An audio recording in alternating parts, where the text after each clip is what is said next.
The Pat McAfee Show.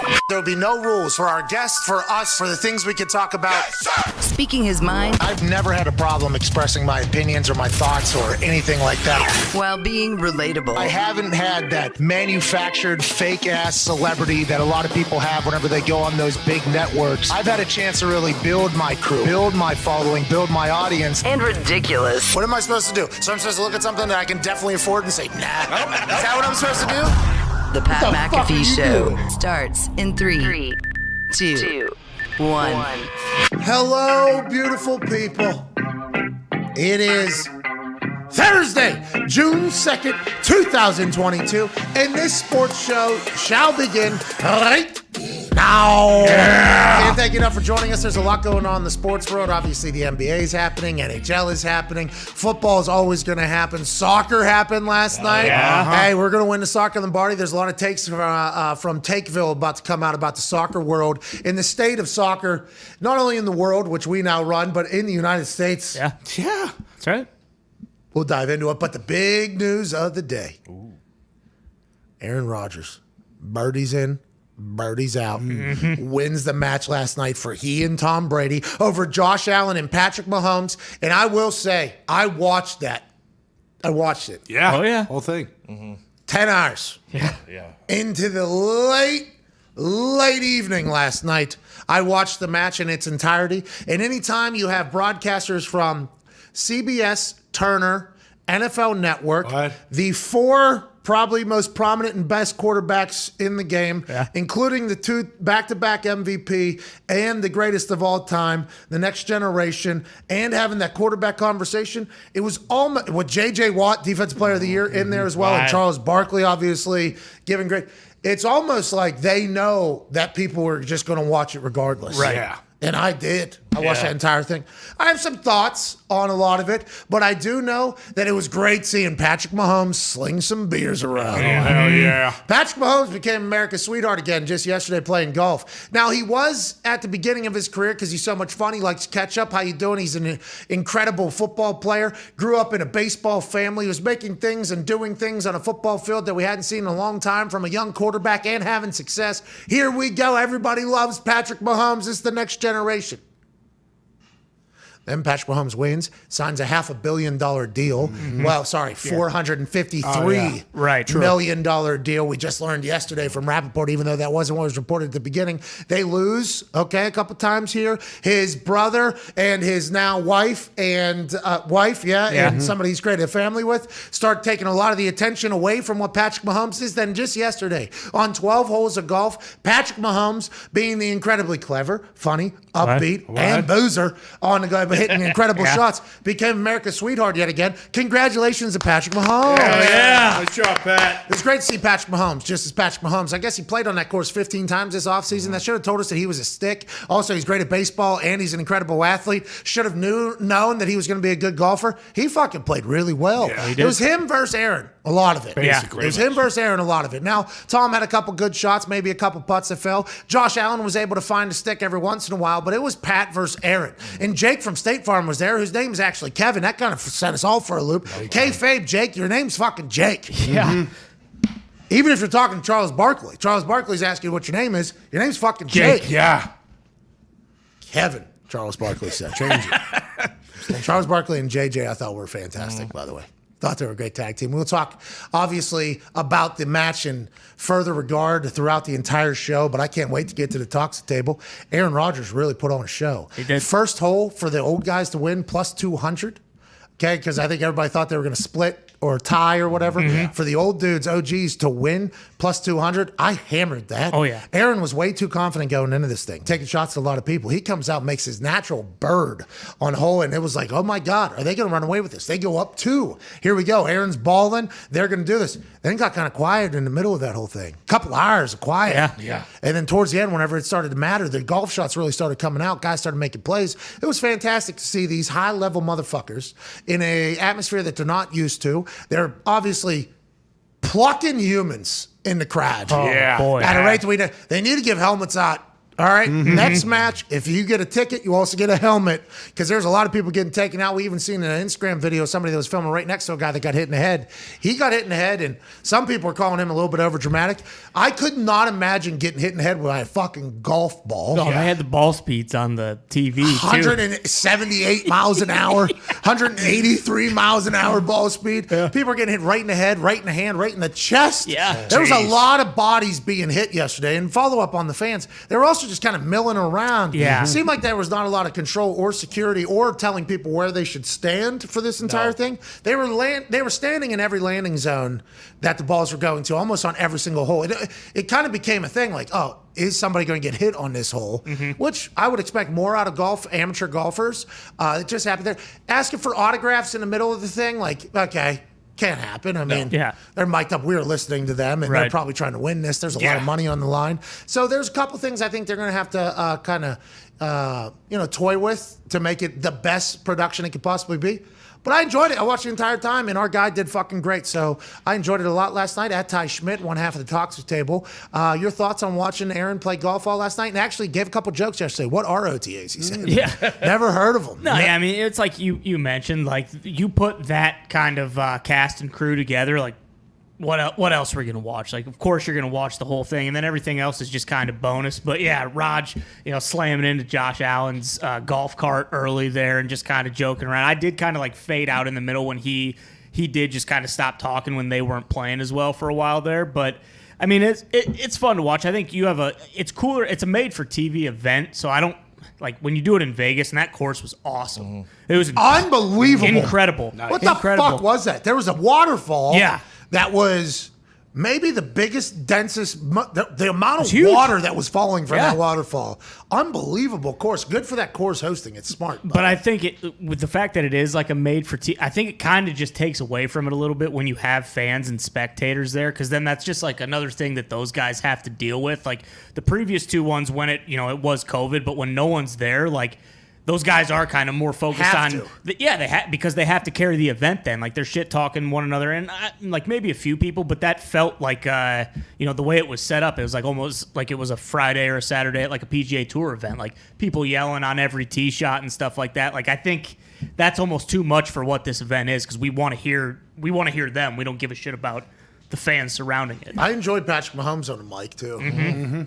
I enjoyed it. How many beers do you think he put down? Five probably, because he was going on to 4 when he asked Josh, like, hey, I probably need to get him, a Coors Light or two, because his mic also stopped working, so he didn't say basically anything. Josh couldn't hear anything. Yeah, he couldn't hear anything. We didn't hear Josh at all. But they said Bill's Mafia was the biggest crowd that was out there, by the way. It was just AirPods, right?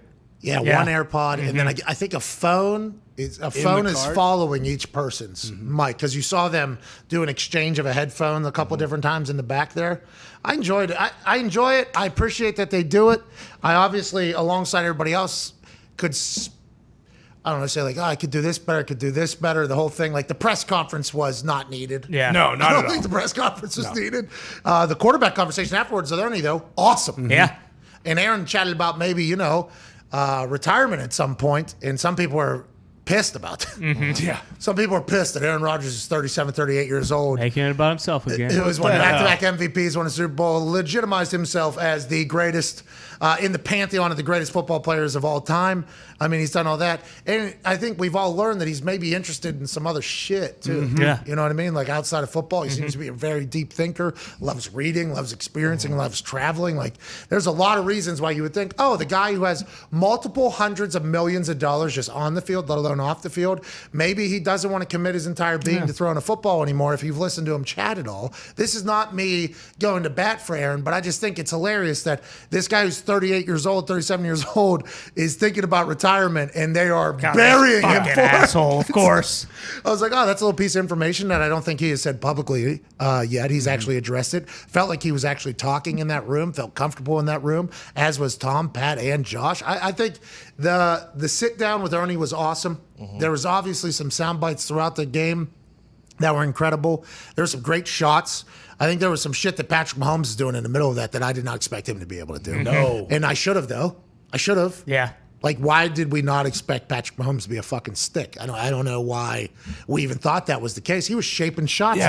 Especially on a course that he's played that often. This guy was fucking shaping shots out there. He hit that par 3 and he was like, "Oh, get the kick," and it went right off out the side of the green and basically rolled, 10 feet from the hole. He was very impressive golfer. At Boston Connor, obviously the Celtics start tonight. Last night you were watching the Rangers and Tampa Bay. You're watching That's Hockey Talk. You're watching the match. What were you doing? I was watching the match. I mean, I was pretty locked in on the match. Fuck That's Hockey Talk. Well, no, I bounced in and out. What's that all about, No, Nick? I bounced in and out. Who cares? But Bruins are dead. yeah, exactly. Hockey season ended for me, months ago. It's been basketball season here for 4 or 5 months. But You're a bad guy. no, how? I watched. I added to You the are view scum. count. Whoa, Nick. I don't think that's the case. Yeah. I added the view count as well when I was watching the match. Yeah, thank you for that. No problem. So did I. No, that's not what you said. You said I watched. Yes, I I said, did you did. watch That's Hockey Talk? Did you watch this? Did you said? No, I watched the match. Is what you said. Entirely, I watched the match. I didn't Got it. watch entirely That's Hockey Talk. Me neither, by the way. Okay, Nick. Yeah, I know. He told me. He's like, hey, I'm going to pop in. Well, I mean, I don't know. I thought there'd be a double standard, but that's okay. Don't worry about Well, it. there is a double standard here, obviously, because I am the person that said, yeah, I popped in, watched That's Hockey Talk, and then when I Thanks, asked you thanks if you for watched popping That's Hockey Talk, you said no. No, you had I the watched the match. match. Scum. No, Yeah, that's what you said. Which one I You watched. are scum. Yeah, if I only watch half of the match and I watch all Hockey Talk, I would have said That's Hockey Talk. But I only watch half of That's Hockey Talk and all of the match, so I watched the match. You would watch all of that corporate pissant bullshit. Well, What do you mean? We all. No, you popped in. You popped in. It was interesting though. We should have done a sponsor in that. Maybe next year. They don't say anything. Like, that's the only thing. I know, but feel that like- would have been awesome if the par 3 rolls around. This is sponsored by the Pat McAfee Show. Yeah. $5 million up for a hole in one. Well, I mean, fuck it, because I would do the big mattress Mac. Yeah. Yeah. I would do on the other end. I would just do a bet against And it. they We will should. come close on any of them. happen, yeah. Yeah, but they might. I mean, who knows next time? That's what didn't make any sense, though. A lot of is that bad it's- golf out there. At Tone Diggs, not impressed, obviously, with the golf that happened out there. Is that you? I would like everybody to watch this video of this man getting plucked in the head. Okay, he was one of many, by the way. And the camera is kind of scattered because the person loses the ball. Just do the sound. Just listen to the sound. This is, and then Tone, we'll get your take on said guy. Go ahead and run the video, please. This is from yesterday's The Match. Josh Allen nails a fan standing next to me. It's a par 3. He is searching for the ball. Where it lost it. Sun's so bright. We're in the fucking sun. We're in the desert. Can't find it. Where is it? Wow, I got it! Oh my god! Oh my god! Oh my god! Oh my god! Guy's got the hat too. He fucking loved being there. Oh, pumped. Oh shit! Necklace! Nick! Necklace? I mean, he has no idea where he's at right now. That guy's smiling. Oh my Yo. god! Did you really get hit? Oh my god! Look at my head! Oh shit! Oh yeah! Another one. This is what it was like. Yeah. This is what the match was like. Another one. All right. So, honestly, the way that video was pitched to me by somebody in this office, I will not put a name on it. No. Right. But the way that video was pitched to me before I watched it by somebody in this office, I will not put a name on. Did you see that soft ass bitch that got hit? Yeah. Did you see the angle from the fan of that guy who tried to basically make $1 million insurance claim on the fucking course? Yeah. Acted like he got shot like it was Normandy. Yeah. And I watched that video back a couple times. That guy's smiling after getting boinked in the head with a fucking golf ball Yeah. from 160 yards away, 170 yards away. That would hurt so bad. The noise of that ball hitting his skull. Oh my God, that would hurt so bad. Is that what it was? Yeah. What? Well, so I will not say which person said all of those things, but Tone, I would like your take. I mean, this fucking guy's what's wrong with America. What are Okay. you talking Like about? I said, he was acting like he got fucking shrapnel through his fucking jugular on Norman. Oh my! Like now the second time that I've watched it, I think he may have fucking smacked his arm. First off, it's a 7-iron. So what? You're 150 yards away, and this guy's everyone's saying heads up, and he's just fucking staring into the sun, waiting for it.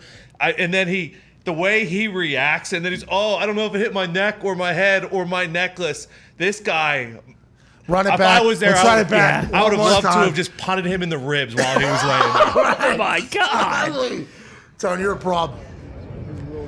It's hard to find a ball, especially. is. Oh yeah, I can't mean, see. this is a camera Clear with our skies, by the way. eyes. Fucking clear skies. Vegas looks like a great time right now. Heads up. Oh my god! Oh my god! Oh my god! Oh my god! Oh my god! Oh my god! Oh my god! Where'd the ball go? Oh my god! Oh shit! Back of the head. Necklace! Nick! Hey, sir. Whoa! Is Nick his friend that's Oh my filming? god! You really did hit? Oh my god! You hit my head! Oh shit! Clearly stunned. Ton, what's your problem? This Tony. guy's probably concussed right into Yeah. CTE. First off, that's what he gets for wearing a full paisley shirt, too, by the way. Come on, Koski. Obviously, you talked about it. There's balls going at these people all day long. You see everyone else in the video put arms and up like they're in the middle of a lightning storm, which you're supposed to put your ass up in the air. And I assume this asshole fucking... I think he purposely ate it wherever he ate it. You think he He turned was looking for a lawsuit. me. He was looking for a lawsuit or something like that. I mean, he's looking for an easy ride. He thought, hey, if I get hit like this, I won't have to work anymore. I'll be a millionaire. Blah blah blah. We've heard that in the past. Exactly. You're telling me though that everybody knows if you're at a golf tournament, the universal move is you did what is it? One hand in the front, one hand in the back, like this. That's the move. Well, it's hard with the hat on, but Fox, you remember when we created what you do for a plane crash? Yeah. Basically saves. You gotta grab your left. You gotta put your left arm on the wall, right hand on the ceiling, and then you put one foot on the chair in front of your you. knees. Yeah, you gotta lock them out. Oh and yeah, then those things won't snap like pixie sticks. Well, What do that's what we're saying. You don't. Do you have a better answer? yeah, just lay there. Do you have a better answer? No, because you're Accept holding it. the ceiling Hold the up, ceiling up. Yeah. and you're holding the window In place. off I always of go you. arms at my hit you. side because every airplane crash movie, someone always gets a piece of metal from the seat through their ribs, and I don't want that, so I wanted to try to go. I through think my you're arm. supposed to make yourself as small as possible, and you guys are basically exposing No, every you are limb wrong. No, we're keeping everything off of us. TC was No, that's actually when you're using that pass rushing. method You got to in get Top skinny. Gun. Yeah, get thin whenever you. What you say? TC told us it was the right answer. Yeah, and Top Wow. Gun he used that Should have method. known that's a lie because no plane TC is ever going down. Oh, why would you say that? What is your knock on problem? wood. I got 800,000 hours of film and research that tells me otherwise. I saw him fly that James Corden guy around. Yeah, pretty amazing. Was it looks like old Ty wasn't fibbing yesterday when he says TC's ripping and riding these F-14s. But in Top Gun, he was not flying those planes. No. Okay? I don't know. Do Yeah, you? he was. After watching James Corden video, I don't know. Not so sure. He fucking flew that some bitch upside down. James Corden was literally suspended in his seat. His entire body, he's touching the thing. Oh my God. And I think they used the Top Gun camera to film that bit. That's Oh, it. yeah. They're flying this. This fucking guy's just flying upside down in a fighter plane. It's Tom Cruise flying it, laughing, smiling, doing his thing. The more I learn about this guy, the more I should have been respecting him a long time. That's right. Well, hey, never too late. I'm glad that you finally come around. Well, everybody seems to say that the one thing, you know, About Tom? yeah. Yeah. What's that? That'll never go away. Huh? We know. What are you talking about? What are you referring to? The one thing about Tom. What? What we talking? We know. What is it? I mean, I don't want to get the YouTube channel taken down. We know. Oh, well, we've talked about this before, haven't we? Yeah. Because there was that one Right. in San Francisco that Yes, we walked by. exactly. Is that what you're talking about? Yeah. They chased you for 6 blocks. That was Bingo. awesome. Imagine they would have got me in there. That everybody thinks they're going to get this brain. You're not. I don't care how I talented you love are. how your idea was, yeah, we can just put a For the Brand flag up in there. Just kind of want to walk around, look around in this place. Yeah, but can you imagine if it wasn't just some sloppy guy, but we saw fucking TC form running behind you? Like then you're like you're dead. I mean you're there. He's so high though that he doesn't do any of that. No, stuff I know. anymore. I'm Jay. He's just ordering people to metaphorically follow. speaking here. I'm just. I'm telling you, I got a lot of tweets about this particular religion this guy believes in yesterday Yeah. as I was putting him over. a So little bit. what? You see him on fucking Top Gun Maverick? That's He all saved you need. America. Yeah. He saved the world. That's all you need to worry What the about. guy likes physics and chemistry. And what's the problem with that? Well, that would just be science, I believe. Exactly. Yeah. This is a different thing. Scientology. Which- That's the I study mean- of sciences. Someone else. I'm not will. sure if that is what it is. To be honest, I tried to go into one of the churches. Ty would not let me walk in there. Couldn't do it. Someone else. Ty actually Heisman'd me out of the church. Oh, yeah. It looked real nice. I'm like, I'm going to go snoop around. I will walk into a church. You by go the in way. there, it's just a bunch of beakers and Bunsen burners and stuff. I know how to work that, and they got to use those little things that spark the flame. Erlenmeyer flask. Yeah, Make boom, sure you boom, got boom, the boom. eye cleaner, eye washer right there too. I don't know why it's such a big deal if that's all that's going on in there. I think you're wrong. I don't know. Let's go to our guest. I'm sure he. We got to call him back. Okay. There was another guy who was pretty big headline news who's also in that religion. Who's that? What's he trying to do? Will Smith. All right, let's get to a break. Okay. We'll reset everything. Okay, we can't be talking about this, I don't think, because we don't know enough. No, we don't. All we know is what we've been told. What we've been told is what you guys have been told. What we've been told is that their religion is a very powerful one. Oh yeah. Different. If TC's doing it, it can't be wrong. I'm in. Well, I think that's what they do. They do a lot of that. Actually. Yeah. Let's get to a break. We'll be back in 4 minutes with Ike Taylor. We're going to talk a little football, Hell yeah. talk a little sports. What? Is this thing not working? What's going on? Talk Muted about on one the app. time. It's not muted. It's TC. No, TC told would you. never. I told you. Hell yeah. Oh, damn. What does that sound? Someone signed on it. Let's get to a break. This thing stinks. Yeah. Now it's too loud, huh? Now it's too much bass on that thing. This show sucks. All right, we're back in 4 minutes. We have one conversation about a potential church and 2 of its members. It I was told you. just 1 member, and then you had to make it 2 members. I told you. And then all of a sudden, this thing just crashes. Is that a coinky-dink? I don't think so, pal. Told you didn't want to talk about it. We're back in 4, but you did though. No, did. no, The no. way you were talking about it was talking about it, and you forced us into the conversation. No did. way. We're back You in 4 did. minutes with Ike Taylor. This show will get better, we promise. And then hour 2, AJ Hawk and Kevin Weeks. Weeksy! Saw him on SVP last night, giving a full NHL breakdown. Obviously, former goalie, absolute stud, champion of the ice talk. And then Brady Quinn will join us in the third hour. here we go. 4 minutes, Ike Taylor. Can't wait for that chat. We'll see you then.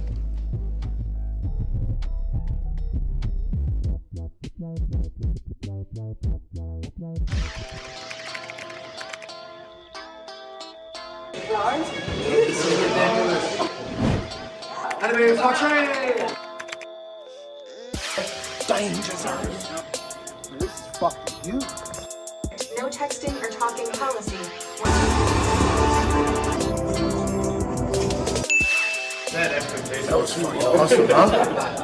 That was crazy.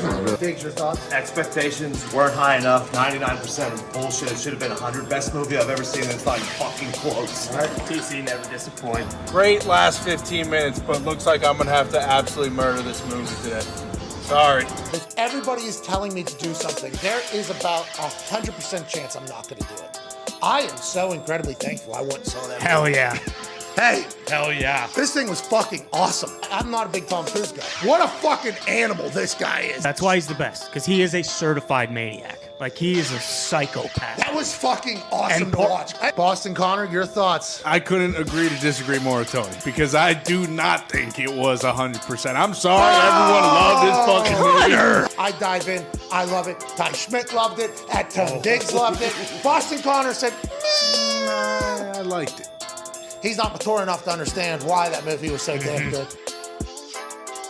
During the halftime of a Colts game this year, you have to kick a 35-yard field goal and then complete a 35-yard touchdown pass to Reggie Wayne in the end zone. And if you complete this duo event, we have $1 million for Kick the Stigma charity, $1 million for IU Cancer, and $1 million for the charity of your choice. But no failings out there, young men. The crowd will be there. The pressure will be there. You miss, they'll be talking Vanderjack. You miss that. We're going to do this if you accept. Yes, I accept. What are we even saying? Yes, this is I would be honored to do that. I appreciate that. $3 million on the line. I mean, that's a big time. I know. joining us live in the studio. Lord Stanley Cup is here! Yeah! Hey, Lord, okay. Oh! Hey, Dan, have you ever seen fucking Lord Stanley's Cup, dude? Look at this thing. You got that in the studio? Yeah. It's Lord Stanley's Cup.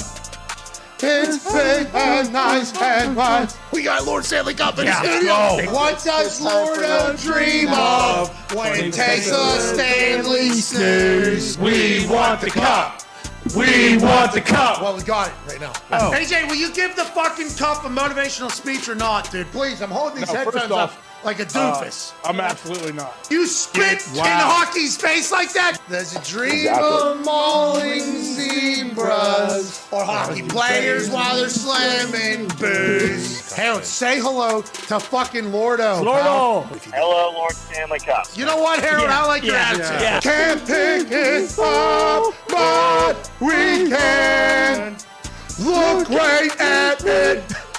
Give it a hug. Don't you worry, your little Lordo head. We're gonna get you back to Mike and your Lordo. It might be a replica. It's not. It's not. Are you kidding me? Fucking say. We want to booze out of the cup. Love you, Laura. Love you, Lord.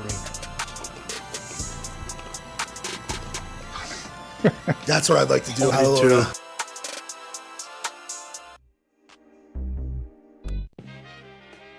Hey, welcome back to the Pat McAfee Show here on this. Hey, it's already Thursday, June 2nd, 2022. Whoa. Joining us now is one of the hosts of the Believe in Steelers podcast, an absolute stud, a Super Bowl champion, a man who's beloved around Pittsburgh and the NFL worldwide. Ladies and gentlemen, Ike Taylor. Yeah! What's up, man? What's up, P-Mac? P-Mac. Bro, y'all killing me. No. Yo, God, I'm talking about private plane after private plane after new deal. We go from the P-Mac, then after the P-Mac, we go hit the wrestling, then after the wrestling, we do a little Kentucky Derby. Boy, you everywhere. All right. Well, I appreciate that, Ike. Thank you for following along, and I need to take a nap at some point. A little tired. I mean, we're really going, but we are very lucky to do it. And when people like you join our show, we get offers to do even more shit because how electrifying you are. Right? Yeah. No, P-Mac. Yeah. Hell with me. You big time. You big timing, baby. No. That, P-Mac. No. You ain't gotta be nice. No. You killing this thing, dog. No. Well, I appreciate you, Ike. That means a lot. Thank you for joining us. We miss you over here. Actually, This morning we were chit-chatting, and it was a full, who haven't we talked to in a while? And as soon as your name popped up, everybody was like, fucking Ike. Yes. Need Ike Taylor. So we apologize. It's been too long. We miss you. We hope life is good. How's the family? How's that son that was running 2 miles every morning before school? Mm-hmm. Didn't have social media. Is he still going? And what's the NIL looking like? Are we getting paid for this thing or not? Man, I ain't gonna say we trying, but at the same time, he's really doing this thing.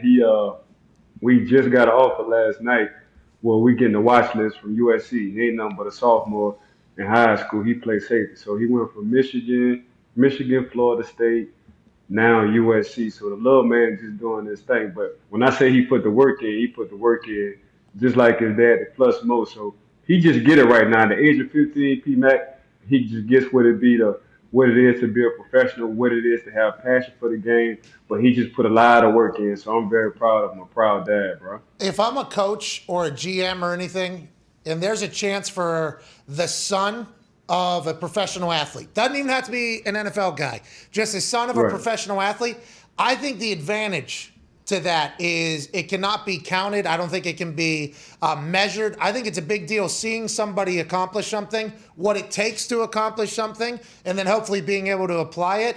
I think that is a real weapon. I'd assume that's what a lot of these schools are thinking about your son, who's obviously incredibly talented and works his ass off, but he's also seen it, done it, and knows what it's going to take, you know? First of all, as a GM, if I was a GM, I always go for the bloodline. Yes. Like you mess around and have a boy, I'm gonna go look for the McAfee for a kicker because I understand his daddy bloodline. Like that's just what it is as a GM. Now what takes my son over the top is he got a high IQ, and at the time he was born, the man had been to 3 Super Bowls. He had been inside the locker room, so he understood. And I gotta applaud Coach T for this because Coach T let our kids come to training camp. and get some of that training camp feeling. And back in the day, in the early 2000s, that training camp, we was doing real live two-a-days. You know what I'm saying? So we was banging every day. So he got to see that, and he can still tell you to this day, man. He remember Uncle Debo. Y'all probably know him as James Harrison. He was like, when you play football, make sure you take the soul out these kids, run through them. And he still remember that to this day, and that's exactly what that young man be doing. Hey, that's like an old school thought, that's being passed down, and he's in his very new generation. Has the NIL thing crept into his life at all? Are you thinking about that? Because Lane Kiffin, what was it, like 2 days ago? Yeah. Lane Kiffin, 3 days ago, said everybody is making their decisions now on how much money they can make. It's not about the size of the stadium. It's not about the prestige. It's not about your facilities. Now, Georgia announced an $80 million facility upgrade literally the next day, and I think those photos are helping recruit as well, maybe. Yeah. But Lane Kiffin said, how could you blame him not just taking the money? Has that crept into your life at all? Nah, we straight over here. But the NIL deal, it's not for everybody, though. You got to be that top dog. You know how it is, P-Mac. Only your top dogs on certain teams get paid the big money. Yes. So you got what you got? 100 guys on the roster in college. Only about 3 of them about to get big money. And it just depends on who you are. It depends on how many stars you got. It depends on how the football team and the organization feel about you. But these parents and these kids got to understand everybody ain't getting big money. It's the same way as the NFL. You have to be that guy to get that big guy money. Hey, I heard that's like potentially fucking with kids. Like kids are getting like, I don't want to say jaded, but like obviously at 17 years old, if you think you're better than somebody and they're getting $150,000 and you're getting nothing, that can affect me. I think there's a lot of like potential psychology shit that could fall into all of this as well, where you're getting baptized by the business at 17 now, as opposed to after your first deal in the NFL, normally like what, 25, 26. Now it's happening like 9 years later or earlier. It's a different thing, I think. It's a much different world. So it just got to run its course. I mean, you can just look at it like baseball. Baseball, them guys come out of high school, before they get to the big leagues, they seeing big bucks. Oh, yeah. And some of them just, some of them just don't make it to the big leagues. But we talking about 17-year-olds getting paid $2 million in baseball. It's the same way what it's about to be in college football. And that's just what it is. But these guys are a little bit more mature in baseball because they just play baseball year-round. When it comes down to the college guys, it's not about to beat everybody.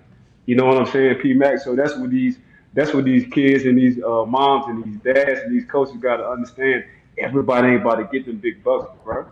It's tough to understand business, especially if your family doesn't come from like business, backgrounds. Correct. Like dropping it in. It's a tough thing to. How do you not take it personal? I wasn't good at it early. Like I would take everything like, oh, fuck you. Okay, that's how that's going to be. It'd be hard, I think, as a high schooler, even more on top of that. It's going to be interesting to watch it unfold. I'm pumped though that your kid's an absolute dog. It sounds like that's going to be awesome to watch. He's got to obviously. I appreciate that. Yeah, but I told my son I'd rather him be a late bloomer than flame out early. So, okay, you better than the kid who probably came in with a few stars better than you, but by the end of the day, you're going to walk him down. I tell him all the time, man, it's a marathon, not a sprint. So don't even trip. So I had to do it. I didn't see people get more money than me, and I'm like, man, I know I'm better than this dude right here. But I understood the marathon part of the business, and I wound up walking everybody down. Hey, that's very mature of you. You know what I mean? That's very, very mature of you. And I think the reason why you have such a good relationship with the Steelers is because of that mindset, though. You kind of understood the overall brand new GM, hired from within. Do you see them changing anything at all, or is the Steeler way going to be the Steeler way forever, you think? Yeah. Omar, first of all, Omar from the city. That's from New Orleans. So Omar from the city. Omar been with Pittsburgh 20 years plus in that organization.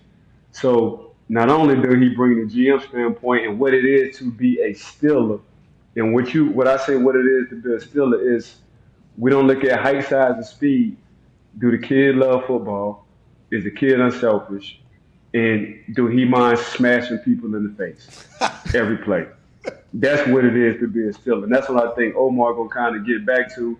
And Omar used to be the financial guy. So not only you got a GM, you also got a GM who know how to twerk that money part when it comes down to these contracts. So, man, Omar come with a lot of tools in his toolbox. He just so happened to be the GM now. So Tomlin probably helps with scouting, and has he always helped with scouting, you think? And that's why he's at every pro day, it feels like. He's deep in the process with Colbert. And that's what he's looking for, right? The guy you just described is exactly what Tomlin wants on the team. Coach, he love that shit, man. He just love football. He love the process. He love coaching. He love the scouting. He love traveling, going look at kids and trying to find the best dealer. It's very rare that you find a coach that truly, genuinely, and is passionate about football. I just sat in the meetings with him. You know, I think I was one of the only active players who sat in a meeting on draft day and watched them have draft picks. Now, when it was time for them to try to replace me, of course they told me to get my ass out. Yeah. We're looking for somebody cheaper and younger than you right now. Yeah. They understand.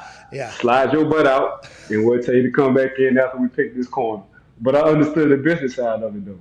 So whenever you think about the future of the Steelers, and I know Tomlin, when there was allegations of him going to USC, he came out and cut a promo about basically the chair that he sits in. This is the best coaching job in football, and you're asking if I'm going to go coach kids, basically. He felt very disrespected. With Colbert kind of leaving, Omar coming in, you would assume now what? There's just like, how much longer do you think Tomlin's going to go and do this? And the passion of football, I mean, Belichick's coaching until he's 80. Yeah. He's going to coach until he's 80. Tomlin is only getting better, I think, because he said he connects with this younger generation because his kids are that age. Like, I feel like Tomlin maybe feels like he's in his prime. Like, right now is his best time. What do you see for his future, and have you chatted with him about that at all?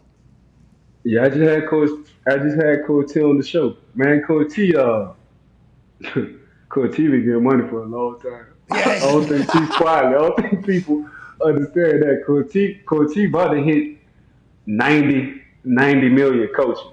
Let's go!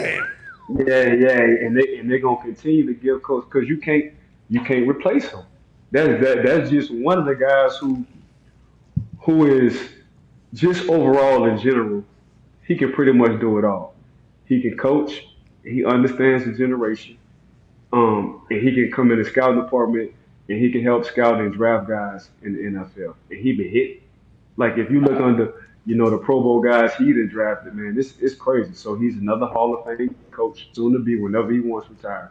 Before like Pittsburgh just letting coach go, now they just gave him like a 2-3 year extension. So I'm sure after this, they wind up getting to the Super Bowl or they see a bright future and they're young guys, they're going to wind up re-signing him again, and he's going to hit $100 million easy. Okay, good for him, by the way. I want everybody to get to at least $100 million in there. Get to $1 bazillion, whatever you want to help everybody gets to. Coach T, obviously beloved in Pittsburgh. Tom Diggs, your question. Ike, do you think every room or every position room needs to have a veteran in it? Now, like, for example, I'm talking about the Steelers wide receiver room here. Now, they're very talented, but they're all very, very young. And like if the Colts don't bring T.Y. back, like they have a very talented but very young wide receiver room. Like, do you think every room should have a vet in it? I think every team should have at least 4 vets, 2 on defense, 2 on offense. It doesn't necessarily have to be in that room because them 4 vets gonna hold everybody accountable, and you kind of got to go by the generation. What I think. The LA Rams do so well, they got Witten, I'm sorry. And he holds everybody accountable. He's like a coach on the field. He's like dad on the field. Then you got your Aaron Donald, who is in the next generation. And we all can see what he do. Hopefully he about to get paid his $150 million. Then you got a Jalen Ramsey. He's a little bit younger than Aaron Donald. So you got a lot of guys. You got 3 different generations. And I think every team should have at least, when it comes down to dogs on the team, you got guys who gonna hold each other accountable, but they can also come to work every day. What you gonna tell Witt? You can't tell Witt too much because he's been there, done that. What you gonna tell Aaron Donald? We see what he doing all season. Like he take his all season more. I ain't gonna say more serious during the season, but we see why he's doing what he's doing. I mean, this is this man's 8th year. If he wants to retire right now, he gonna go to the Hall of Fame tomorrow. That's just what it is. Jalen Ramsey that they acquired.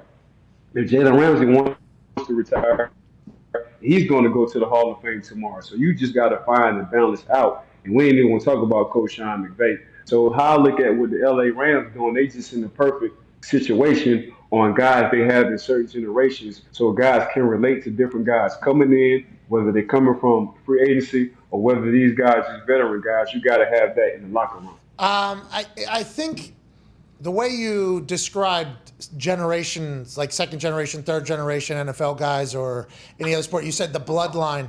Like, I think the bloodline in NFL teams is you hope that those vets, just try to speed up the process of making you a better pro. Like, you're a great football player. Now we got to make you a pro. I think that is something that I think a lot of teams look at is so vital, though. You said 2 on offense, 2 on defense. It is huge because it doesn't get you till it gets you, right? Like, that's what everybody says. But, like, those little things that have been happening all season, and maybe you're too talented to get by, that maybe if you had no G, that would just say, we can't be doing that or whatever. Then in a playoff game, it fucking gets you. Whatever it is. Somebody's late to a meeting. Somebody misses something. Something happens that's maybe been taking place. It's so vital. Like, honestly, I think that's why the Steelers, I think, have been so impressive for so long, because it's like a college. Alumni come back. It's like you're welcomed in the building. The next generation welcome. It's like a fraternity, basically, where OGs come back. That is so big. Such a weapon, I think. Such a fucking weapon to your culture. We had it in Pittsburgh. You hit it on the head, P-Mac. We had it in Pittsburgh. When I first walked in the building, we had Bussy, Jerome Bettis. So he taught me more how to be a professional off the field, how to network off the field than anything. Then you go with your James Ferry. We acquired James Ferry from the Jets, first round draft pick from the Jets. He taught me what it was to be on and off the field. Then I had a Deshae Townsend in my position, coming from Alabama. Shea was like the third generation because I was like the fourth. He's the third generation. He gave me his forward expedition. He didn't even know me. As soon as I stepped off the plane, he said, "Look, young buck, I'm going to give you the keys to the dealer car. Get lost, find you a GPS, and you can have this forward expedition for the whole year." So that's the kind of love I was used to. So I get exactly what you're saying, man. Like, they just broke everything down, whether it's on the field or off the field, and they weren't worried about nobody taking their position. They was like, man, if we win, everybody eat. You win Super Bowls, everybody get paid. That's whether you're on that team or you go free agency. When you win a Super Bowl, everybody want to know how in the heck y'all won this Super Bowl and why. Yeah. But by the end of the day, it's our brotherhood and holding each other accountable. We definitely had that in Pittsburgh for like 10 years. If you win, there's enough to go around, is what they say. And then the next line is like, maybe not here, but there will be enough to go around, because they would like just a taste of it. Come bring whatever you had into our building, and hopefully it'll spread. Von Miller. Yes. You could just look at Von. Von won a Super Bowl. He just got 100 piece from Buffalo. Yeah, pretty good. So that's his second 100 piece. But they want them kind of guys in the building, in their locker room, because they understand and know what it takes. That's why, and I say this so much, it's getting annoying, but like, people that said Tom Brady's free agency was not going to be that, like, you don't think every fucking team is going to want Tom Brady in their building? Like, and then allegedly there wasn't a lot of teams that wanted it. It made no sense to me. I'm like, if Tom Brady comes to your building, your equipment managers are better, your training room's better, your chef's better, everybody's better, because they don't want to fuck it up. We got a guy, I don't want to fuck it up. It's like that type of stuff. I think obviously some places do it, some places don't, some places win, some places won't. I mean, that's just how it goes. Go ahead, Connor. Yeah, I agree. Hey, P-Mac, fellas. Tom, during the pandemic, came into Tampa Bay. Really couldn't practice on any field because he came when the pandemic was starting to get bad. During a pandemic, a year after the quarterback left, my guy 30 for 30, Jameis Winston. A year after Jameis Winston left, came in during the pandemic and effed around and won a Super Bowl. It's unbelievable. So you can't value. This man holds nothing. They say he the GOAT. I say no. He's a statue. Oh. Every city he goes in, they need to go on and put a statue of this man in front of the stadium, because that's all he's been doing. He's been statuing everybody he played. So, hey, statue, a one step above GOAT. Oh, 100%. 100%. Oh. It froze up there. It was a great line, too. It was a great bar that you had there. Mm-hmm. This man's not a GOAT. He's a statue. Appreciate you. That's a great, He's a statue. He ain't no GOAT.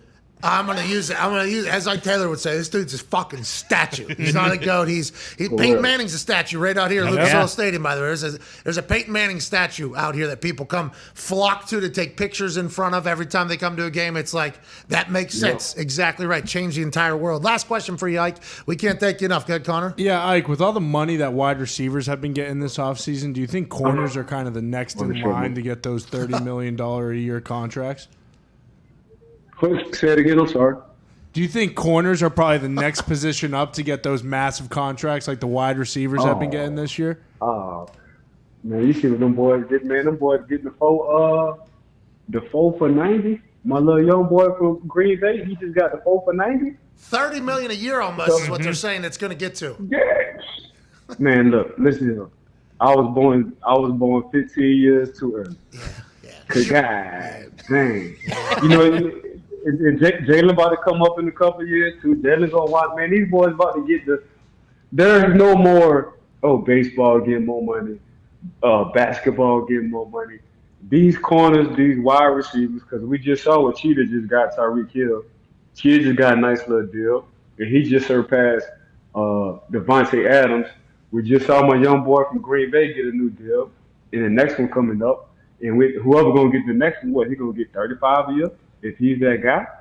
So P-Mac, fellas, I'm just, Mama, why y'all couldn't hold off? Patience, a little bit more patience. A decade and a half or so. It's everybody's numbers are going up. Like the NFL is in a incredible spot. I mean, and they are in a very good spot right now. There's some shit that's about to go on off the field that could bring some light to some things that the NFL doesn't want.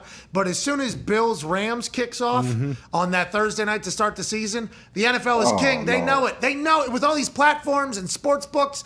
Everybody that has all the money, everybody that has the money, platforms and sports books, okay, they're the dominant performer on the platforms.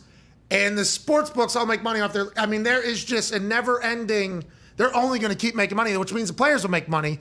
But the NFL is only going to grow, I think, financially, massively for every position. Yeah, these young boys understand. They know their value. They're not taking no home team discount no more.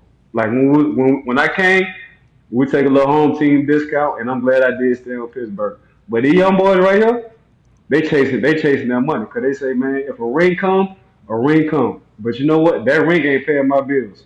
This fat ass contract I'm about to get is gonna pay my bills, and this gonna be generational wealth.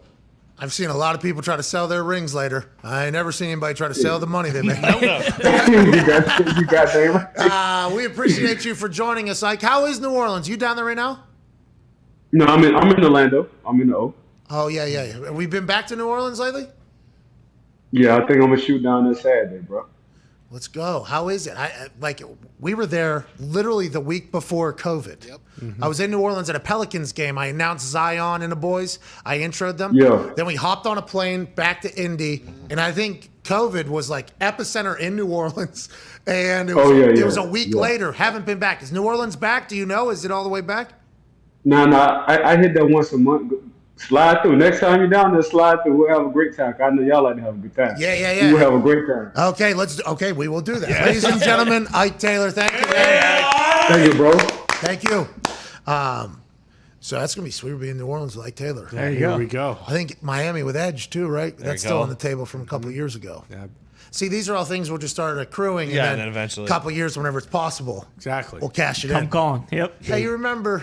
Like 10 years ago. You said anytime. We'll do a at thing.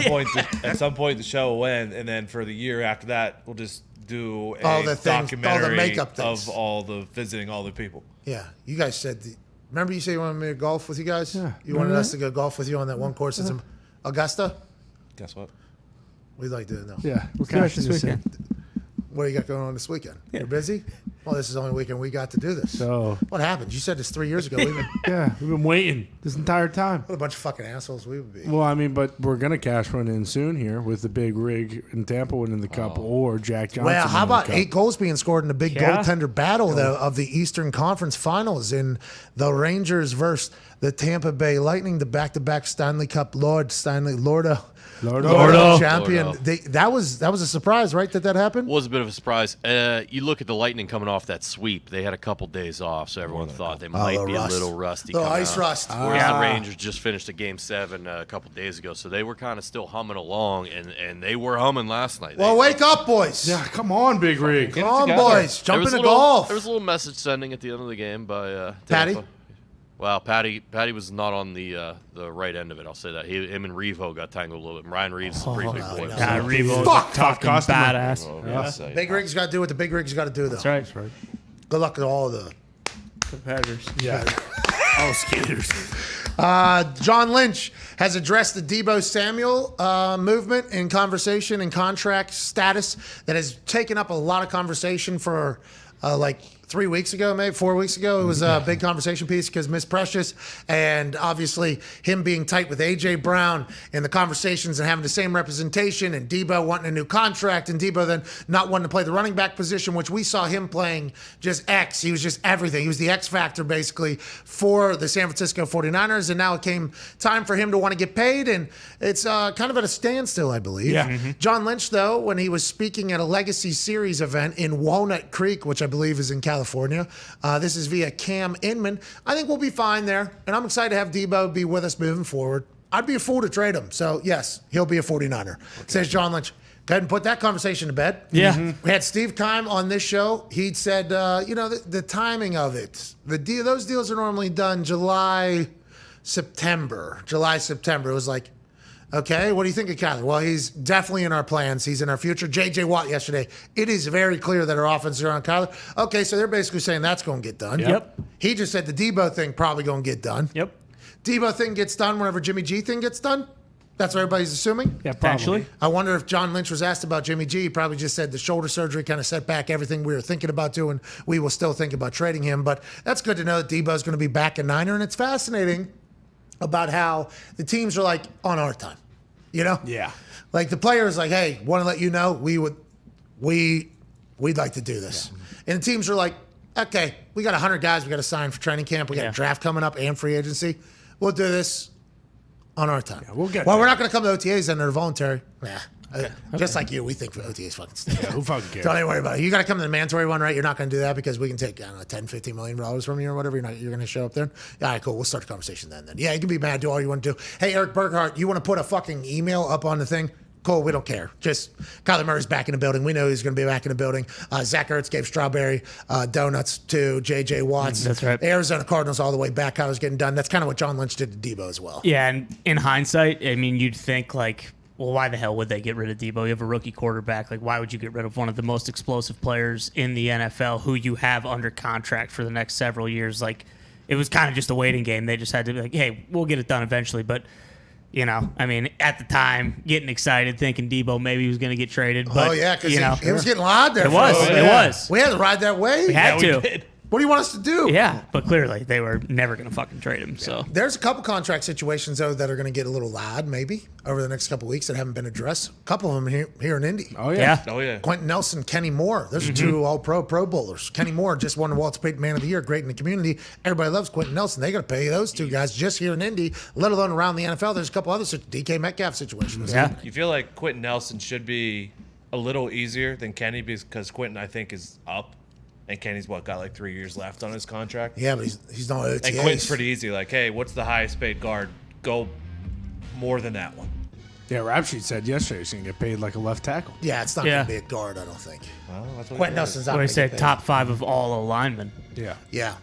This is going to be like a, well, he does actually have a good duck walk, I think. Yeah. And in doing it, he picks people up and just moves them. He was also a first-round pick for Chris Ballard, first pick he ever made. Yeah. So that guy's not going anywhere. No. Those deals will probably get done soon, the post-June 1st.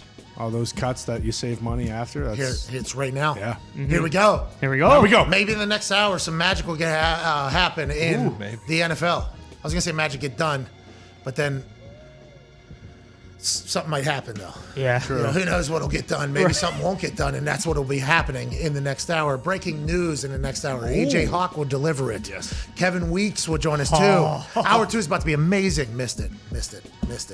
Damn it. Too much. I was too excited. Yeah, I was working too hard, too excited, too pumped up about hour 2. I mean, who knows? What if somebody comes out of left field and all of a sudden, Lamar Jackson gets his deal done? Whoa. That'd be unbelievable. Holy hell. Yeah. What's his name? OC. DaCosta? No, that's the GM. That's the GM. Said that there definitely is new things that Lamar does need to learn in the offense. Said it. Really? Greg Roman? Greg Roman said that? Greg Roman for the Baltimore Ravens came out and said, like, yeah, Lamar's missing out on a lot of stuff we're thinking about adding into the offense next year. Okay? So we can't email it to him. Yeah. Can't text it to him. We need him to walk through it right here, right now. What's that all about? How'd he say it? And I know you're saying it because you're a Steelers fan, so you want a little bit of ha down there in Baltimore. You would love to see Lamar Jackson on his way out of the AFC North, but this is the first time I'm hearing of this. Did that really happen? So the headline was, here we go. Greg Roman, definitely some new things for Lamar Jackson to learn in the offense. And apparently the quote was, he'll be introduced some new offensive material. Said he already knows about 80% of it, but 20% will be new. They're always evolving, always getting better. Nah, And if he's just trying to get 1% better each day, that's 20 days. He'll knock that out. That's less than 3 weeks training camp. Because everyone already figured out the offense, so they better do something. Yeah, new. they might just have a little bit of like a contentious relationship because last year Lamar basically said, and whenever it was like, yeah, the defense knows exactly what we're doing when I call these fucking plays. That was shortly after Hollywood said, well, you're going to have dogs if you ain't going to use them. Mm-hmm. Never. Yeah, And- Roman could just be a big doofus. All right, let's get to a break. Back in hour 2. Maybe. Possible. It's possible. They get a lot of guys back, though, after those injuries last year. They changed football there for a bit. Mm-hmm. Now they're going to have to change themselves, I think, because everybody's kind of caught up. Is what everybody's assuming is happening with the Baltimore Ravens. Although last year they had a lot of adversity. Yeah, a lot of injuries. Their secondary is going to be very good. And their special team's always going to be good. Mm-hmm. Yeah. J.K. Dobbins is back. He'll be back. Well, yeah. They got like 4 running backs hurt. Was that last year? Yeah, that was Davis last year. Murray came in. Oh, so we can't even judge Edwards. last year. Maybe that's what Lamar's thinking. Yeah. I'd Mark like to sign my Andrews. contract after a year that I normally have, not last year where everybody got hurt at all times. I think they Makes lost sense. 8 straight to end. Oh! They were barely missed the. They were the 1 seed at one point. Yeah. They were like 8-4, maybe. Life is good when Lamar is going. Highlights every single weekend of Lamar just doing something filthy. Yeah. Life is so good when that's happening. Oh, yeah. Baltimore would hate to see that somewhere else, but he's got at least 3 more years, what Rappaport said, in Baltimore, because he's got a 5th-year option and 2 franchise tags available. That'll be about $115 million the next 3 years he will probably make if he doesn't sign a contract. Will he sign a contract? Who knows? Will Lamar Jackson learn the 20% new things that Greg Roman wants to put in the offense? We assume. Whoa. But ain't nobody at OTAs, it feels like. No, not at all. How come this conversation pick and choose on who we talk about is not there and who is there in some places and not in other places? It's very interesting. Sports media, the worst place on earth, but here we are. That's right. See you in about 3 minutes. Cheers.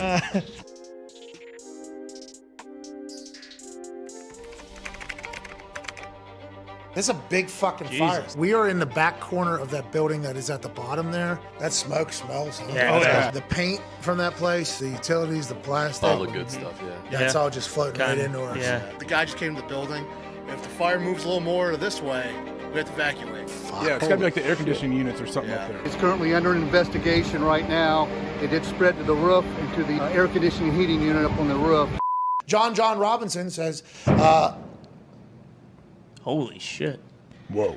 holy Or did fuck. something like... What was the explosion, you think? They're doing a bunch of fire hydrants out there, so maybe the top of the lid fell off. I don't know.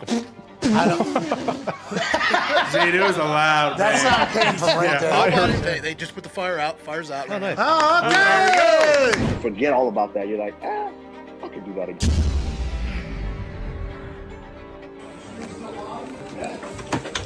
So we just lost power in the middle of one of the greatest promos in the history by pound for pound #1 fighter in the world, Kimura Usman. He literally just cut a promo about what it's like to walk to the ring. Some guys, they stay afraid and they just kind of get smaller and smaller. But as for guys like myself, as you get closer, this alpha, this giant, this lion, you know, this god-like figure per se starts to grow and grow and grow and grow. And then they grease me up, and then I step up there, and then I pray for myself, and then I pray for that guy. And I got like chills almost while he was talking about it. And right before he was about to kind of put a bow on it, the entire thing just shut down. There's a fire right next door. Let's assume they cut off all the electricity. We're fucked. Probably for the next few hours. That's good. Hey, boys, we handled it. Good show. The ticker's still kicking. Hey, let's type something on the ticker. So just go on your computer. I'll type in the You want me to email Sirius? Please do. Okay. You want to just who's the letter? Yeah, because this probably can take a little bit. Call office. Bill. Yeah. This thing just froze. Oh, jeez. This is great. He said the fire department just cut it. They have no idea how long. That was really good by Usman, too. All of the power in our office just went out. Unexpected, out of nowhere. This shit is getting real out here. Hope everybody's okay. Obviously, they got the fire contained, which is good news. But we apologize for the show ending abruptly out of nowhere. No injuries, I believe, is what's being reported. The fire was massive. We all had to huff like paint and shit from the fire right next to our studio. We'll be back tomorrow, hopefully. Cheers. The Pat McAfee Show. There'll be no rules for our guests, for us, for the things we can talk about. Speaking his mind I've never had a problem expressing my opinions or my thoughts or anything like that. while being relatable. I haven't had that manufactured fake-ass celebrity that a lot of people have whenever they go on those big networks. I've had a chance to really build my crew, build my following, build my audience. And ridiculous. What am I supposed to do? So I'm supposed to look at something that I can definitely afford and say, nah. Is that what I'm supposed to do? The Pat What the fuck are McAfee you Show doing? starts in 3, 2, 1. Hey, welcome back to that show. Hour 2 on this Thursday, June 2nd, 2022. Shall commence immediately following this beat drop from a guy named Klein. There it was. Yeah! Did you guys hear it there? Oh, yeah, man, it hit. Yeah. Hard. Hell yeah. It didn't hit as hard as the jokes that come from the talks table at Todd Schmidt at Boston Connor. Nah, they kind of suck, but. Get a lot of tweets about people complaining about the amount of times that we yell. What? Oh, yeah, that's I feel right. like we talk a lot. What are you talking about? Sorry If you about would it. go with the ratio and the percentage of yelling to talking, I mean, I feel like we're at a pretty good, I think a pretty good yell rate. Yeah. Why don't they like yelling? Well, because I think it kind of comes out of nowhere. That's how Tone Diggs, by the way. But every once in a while, you need a little hey, Maybe we Listen, should. that might not be for you. It might be for us. Yeah. Huh? What about for us? Yeah. Sorry. What about for the lads? They just want us to do a show like this for the rest of the day. Well, there's a lot of shows that actually exist that do that. There are a I've turned a lot couple of on. I've been like, wow. People enjoy that. Respect. Nothing but respect. Yeah. That's your thing. That couldn't be my thing. No. Instead, we are just ADD into a microphone every single day for at least 3 hours. And for the last 2 hours, we are normally joined by a college football national champion. Whoa.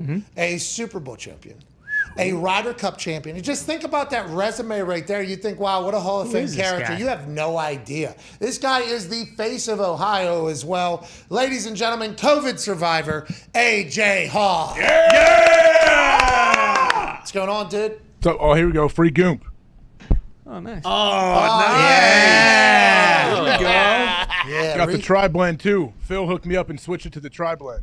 Oh, Did hey, he? Thank you for buying that, by the way. It's really nice. of you. Nice, man. Thanks, AJ. Thanks, AJ. Thank you for supporting our friend Goomp. Yeah. Because I could have sent you, well, it wouldn't have been me. It probably would have been Phil and them, but they could have sent you one for free, but then that wouldn't have gone to Goomp's I'm Back in Canada fund. That's right. You know what I mean? So that's very nice of you to do that for a guy Goomp. How you doing, pal? I'm doing good, pal. Watched the match last night. I'm sure you guys already went over it, but I thought it was somewhat exciting at times. Yeah.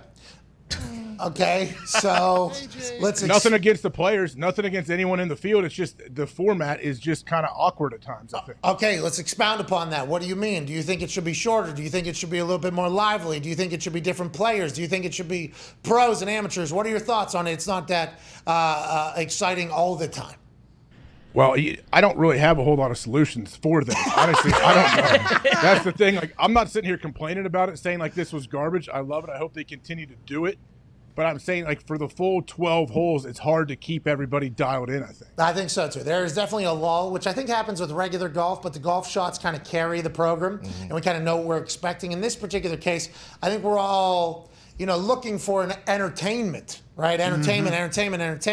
And if it's going for 5 fucking hours, I mean, there's going to be a lot there, but the cast of characters that they bring together and assemble for the match is I mean, that is an all-star crew, AJ. You have 3 different networks putting people on there, let alone J.J. Watt, the greatest of all time, back-to-back MVP, Aaron Rodgers, who is just Aaron Rodgers, and everything Aaron Rodgers does will get talked about by anybody. Patrick Mahomes, who became America's sweetheart again yesterday, hossing some beers. What? And Josh Allen, who might be, the nicest, friendly, most upbeat guy of all time. I do feel in this, it might be a misread here. I think Tom Brady, massive fan of Josh Allen. Okay, honestly. And I think Tom Brady looks at Josh Allen, and he called him he called him chunky a few different times. I think Tom Allen looks at Josh Allen and goes, why the fuck are you not, why are you not eating avocado ice cream right now, doing everything you possibly can? Because what you are right now, first of all, I think Tom legitimately sees that in Josh. I think because my wife obviously is a anti-Tom Brady person. She grew up in Indianapolis, Colts, Patriots. I mean, the amount of things that Tom Brady, happiness in moments that Tom Brady kind of took out of this city and a lot of different cities. There's a reason for it. But as he was continuing to go at Josh Allen, she was like, see, he's a fucking asshole, basically. And I'm like, I think that's like a form of absolutely. Yeah.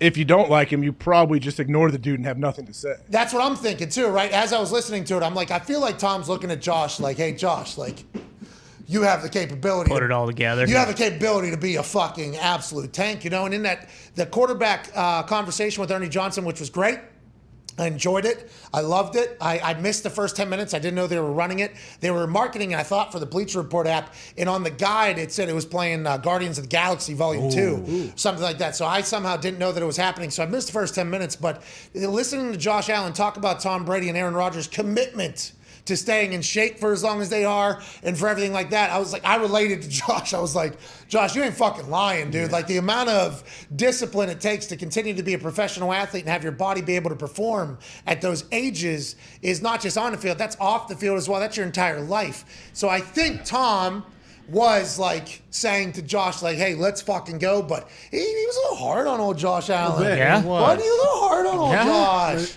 And Josh was just laughing the whole time, having a good time. Well, found the driver about 10 holes too late. Josh looked like maybe the coolest guy out there having a good time. But the Tom and Josh interaction made me believe that Tom looks at Josh and is like, hey. I can see that. How old is Josh Allen? 26. Yeah. I mean, he's so think of the different stages of life. He's 26. Tom Brady's 44, which is nuts to think about how great Tom looks too. But I mean, was Tom doing all this when he was 26? I don't think he had found this whole plan yet. Well, that's what I think happened, though. I think at some point, if we remember the Last Dance for Tom Brady. Man in the Arena. There it is. Terrible guy. I'm a bad guy. Anyways, in there, it felt like he found his routine, and the transformation of the face from being baseball into, now, some other, but the dieting and the whole buying in completely was something that happened through his career. And I think that is what he was trying to say to Josh. Yeah.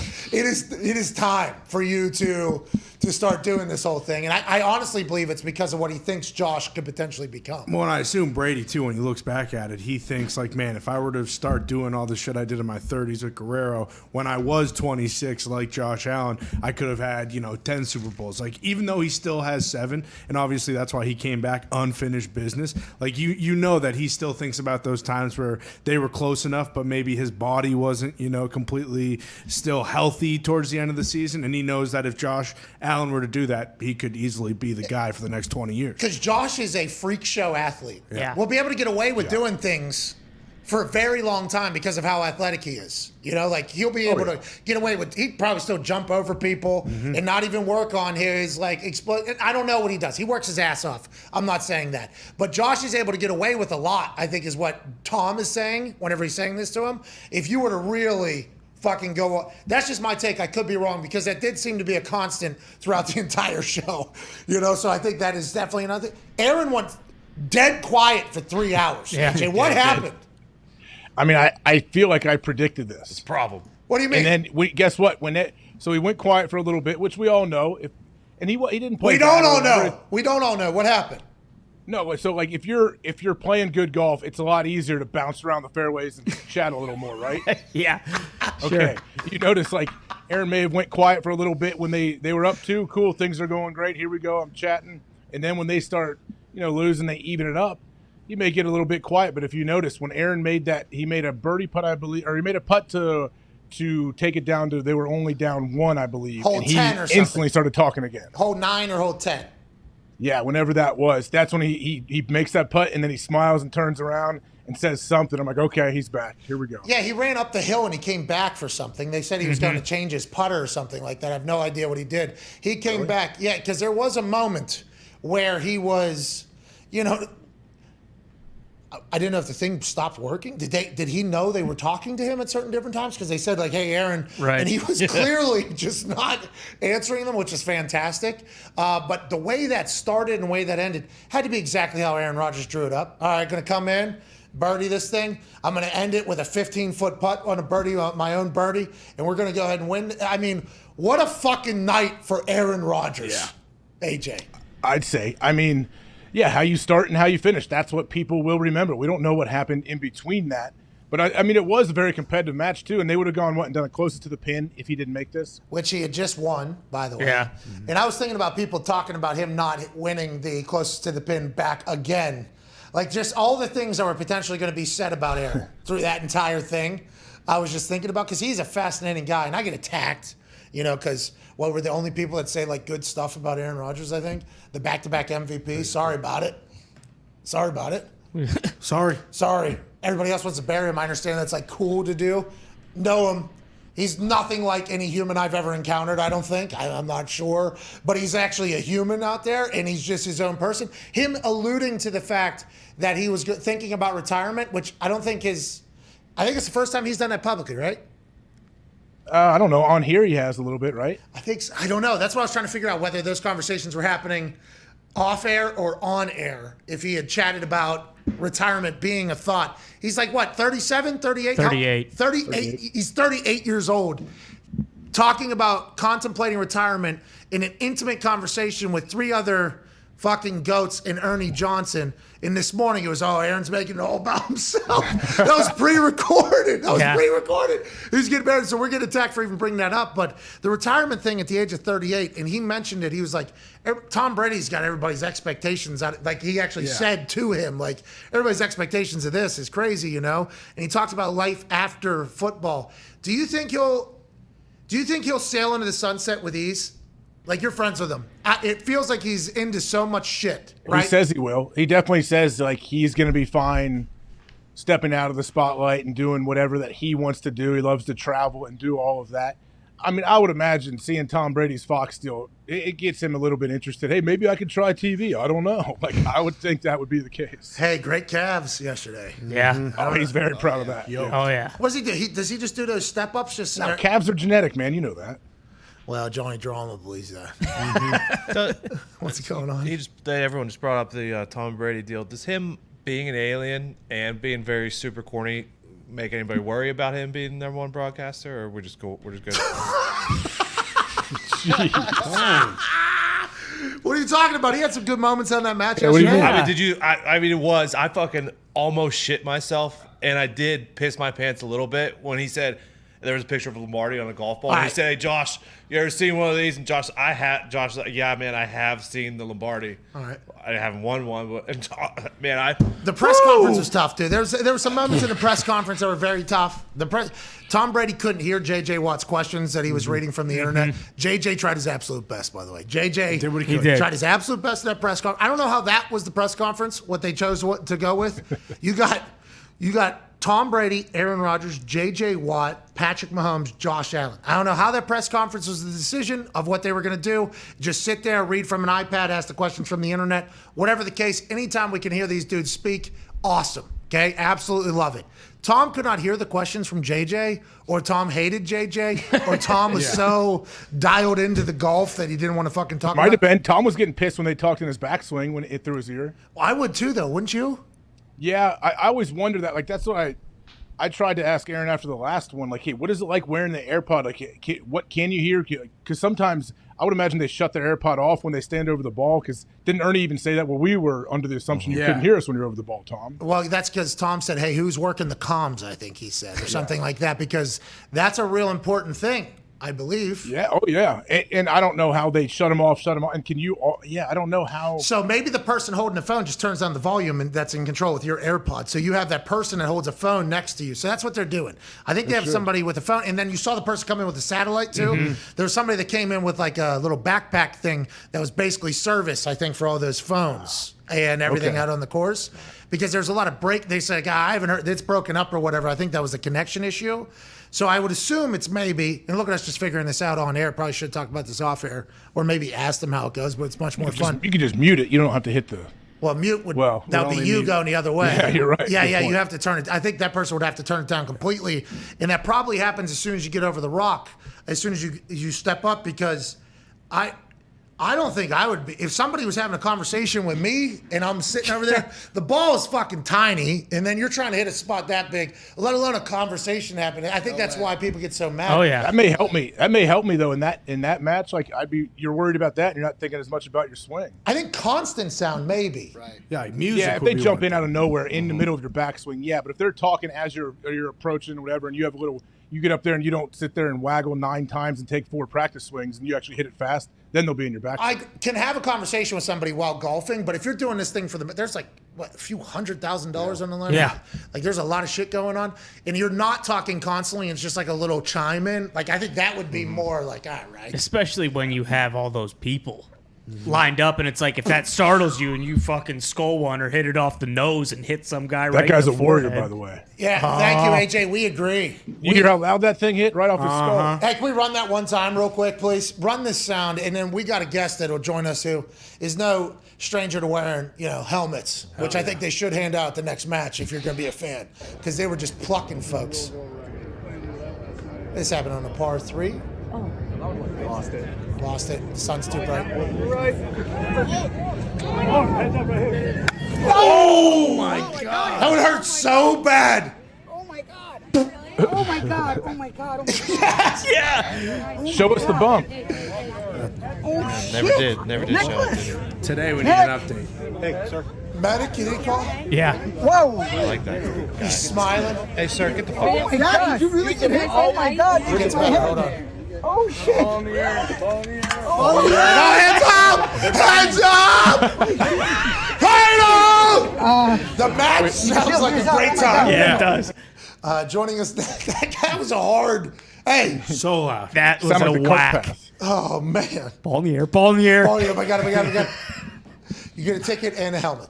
Should have had a helmet. They should just make a baseball helmet, like batting Yeah. helmets with the match on it. Both ears, they need both. Yeah, we're batting from both sides of the plate. DH helmet. Yes. Yeah, switch hitter. Be an athlete. Let's pivot to another sport, please. Imagine them having a stand of those helmets. Oh, it'd be unbelievable. There you go. Next match. Well, yeah, good luck out there. They were just milling around too. There was no real control over the fans. There's nobody telling them where to stand when Yeah, not. they would park their cart, and then the fans, whenever Tom would come back to his cart, the fans are all over. Asking for an autograph. We're kind of in the middle of something right now. What are we doing here? I mean, what a scene. Anyways, joining us now, ladies and gentlemen, a man that you could see on ESPN. He was on Scott Van Pelt last night, had an absolutely legendary champion performance, which reminded me this morning, I think we have a connection to said person. Can't wait to chat with him. Eastern Conference, Western Conference Finals currently happening for the NHL. Joining us, former NHL goalie, NHL insider, ladies and gentlemen, Weeksy, Kevin Weeks. Yeah, Weeksy! What's up, man? Thank you. Hold on. Were you just talking about helmets? Did I just hear you right? Yes, we're trying to figure out this match. You didn't get to... Yeah! Boom. Okay, that's smart. Maybe we give out ice buckets at the next match. Hotel ice buckets. That'll Go, work. Weeksy. Yes. Fucking props. Yeah, we got props. Let's go. Weeksy, listen, let's dive right into it. I have one question for you, and I have props as well, pal. Where's he going? Who's going to be hoisted? Who is going to be hoisted? Baby Lordo. Lordo. Lordo. Love you, Lordo. Lordo. Who's going to be hoisting Baby Lordo, as a Stanley Cup champ? Obviously, the Rangers and the Lightning last night blow everybody's expectations out of the water and goals being scored. That was supposed to be a goalie battle. 6-2, 8 goals being scored over there. Then in the West, it was, 7-6 at one point. I mean, the NHL playoffs are electrifying, but if you're a goaltender, you hate it. Is water going to find its level here, or do you think this is what we're in for the rest of this thing? I think in the Eastern Conference Final with the Rangers and Tampa, the water's going to find its level because both those teams are great offensively, but they're good defensive teams as well. They have two of the best goalies in the planet in Vasilevsky, who's a future Hall of Famer, and of course in the young Igor Shesterkin with the Rangers, who's been money for them. So two of the best goalies in the league facing off head to head. I think yesterday was a little bit of an albatross yesterday. I don't see this being a 6-2, 6-3 series each and every game from this point. You know, if I had to do the over-under, I'd probably set it at about 5.5 or 6 in that series. But in the West, man, the way it's going right now, it's like you guys playing backyard football or us playing street hockey as kids. So the scoreboard, I think if I had to take the over, I told SBP last night, I'd probably be picking like 8, 8.5 for the over in that series. What do you got, Pat? I'm so sorry. Pat's currently drinking out of the baby can. Whoa, Lordo. I didn't clean this. There is. Oh, no. Dust? No. As I was trying to smoothly take a sip out of it, there was just things hitting me in the teeth. I'm so sorry, Weeksy. That's on me. Getting a chance to lift baby Lordo. Hell yeah. Has really changed my life here. You know what I mean? So you're drinking Lordo, Dust, and what else is in there, though? What's the beverage, though, bro? Green tea and championship grit. You know what I mean? That is what we got over here, Weeksy. When you think about the NHL playoffs, the Rangers were the unexpected team here. Did everybody think the Rangers were going to get here, or is it the Oilers? Who's really unexpected to be in the finals right now, and what does it tell about the future of the NHL, you think? All right, I had the Rangers being in the East, but I also had the Florida Panthers and the Rangers playing in this conference final. Now, that being said, the Rangers are ahead of schedule right now. They're superstars. Zibanejad, really. Of course, Chris Kreider, Panarin's starting to come alive, and their goalie, Igor Shesterkin, Adam Fox. All those guys have gotten better as the playoffs has gone on. But also their young players, too. The kid line has been really good for them. In saying that, their ace is at home at the world's most famous arena at the Garden. I'm not surprised that Tampa's there because Tampa's still the standard. They're going for a three-peat. Nobody in sports is going for a three-peat right now. In the West, my surprise would be Edmonton. I thought Calgary was going to come all the way through, but Edmonton's been great, fellas. They played exceptionally well. Weeksy, what is McKinnon? What does this guy do so special? When I watch him, I feel like every highlight I see of the guy, he can do everything, but he's going coast to coast in between 13 defenders and scoring some crazy kind of goal. Like, what kind of skill set does this guy have? His skill set is fire. It's very similar to that of Connor McDavid on Edmonton. In terms of his brain, is able to process what he sees in sync with his speed, which is supersonic. It's like he has a V12 engine. Hell yeah. Supersonic. With his hands, right? So all those things are all in sync. It's like what we see from McDavid. It's so difficult to defend. You know, I hear you guys in football talk about yards after the catch or yards after the carry or whatever. Yak, Weeks. Yak. Right? And I'm telling you, Nate McKinnon has that ability. With every stride, it's like he gains 4 and 5 yards with every single stride. So it's like he gallops. He doesn't like skate. It's like he gallops. And every time he hits one of those, it's just separation on separation on separation. So that's what makes them two of the most entertaining players in our league, but two of the most entertaining players in all sports to watch. Weeksy, whenever you think about good goalieing and bad goalieing, what is it? Seeing the puck? Some nights you're just not doing it because it feels like for instance, the Vasilevsky, the future Hall of Famer, giving up a bunch last night. You're just off. What does it mean to be off one night? You're not seeing it. You're reacting slow. You're like, what is an off night for a goalie feel like? Yeah, every single goalie that plays out there, either him or her or them, you always think that you're going to stop every shot that comes towards you. That's your mentality. And it starts in practice. You want to stop everything. If there's a shot coming to you, you want to stop it all the time, every time. That's the way we're programmed. Now, in saying that, sometimes your reads can be a little bit off.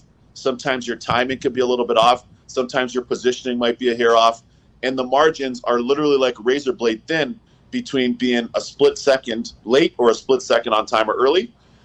And all of that to say, sometimes the players on the other team get paid on the 1st and 15th too. Sometimes you just have to tip your hat to them every once in a while. It's not as though there were leaky goals by Vasilevsky. The Rangers hit perfectly placed shots last night. they were just on fire offensively, and it happens to even the best like Vasilevsky. So, like, Vasilevsky's just moving past it? Because I've heard goalies, much like pitchers, much like kickers, much like golfers, very isolated position. You're your own worst enemy in there, yeah? Yeah, you know the feeling. Yeah. You know that feeling. Before the 72,000 people in your game or 20,000 people at Madison Square Garden are like, you suck. Before that happens, you're feeling like, frick, I suck. You know what I mean? Like that's it's the weight of the world that you put on your shoulders to be there for your teammates and to be able to deliver for your squad and for the fans and your family and stuff. So that mental game that you just pointed out, it's so important. But here's the one thing. The Tampa Bay Lightning and Vasilevsky are 18-0 following a loss. Oh, that's good odds right there. Hey, that's good stuff. That's good freaking gambling right there. Right? Yeah. Right? That's the juice for you guys tomorrow night. So you better get your shekels ready and get them out. Yeah. Hey, Weeks, you killed last night on SVP. I hope you know that. I was watching. I was up after the super intense golf match I watched, and I was trying to catch up with the Rangers-Tampa game because I missed it, and I didn't know which way it was going. You crushed on there, man. Are you doing more of that? What do you got going on with ESPN right now?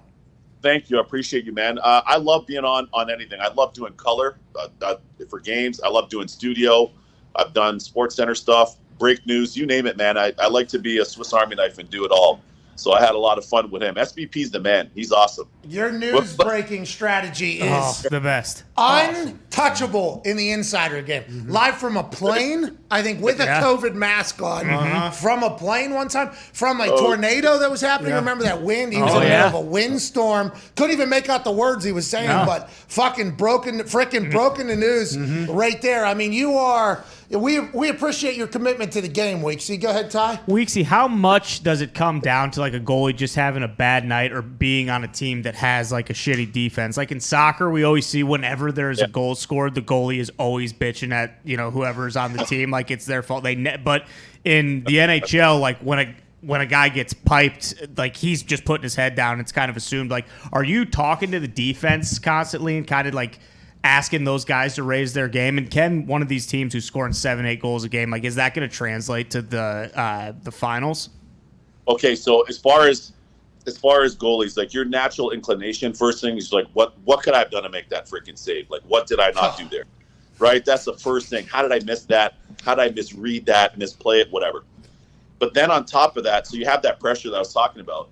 But then the challenge is, like any smart quarterback out there in football, you can't always really express what you feel because players, your teammates get rashy. So you can't always say like, yo, can somebody mix in some help? Give me some help. Can I get a little support, like with a lowercase s?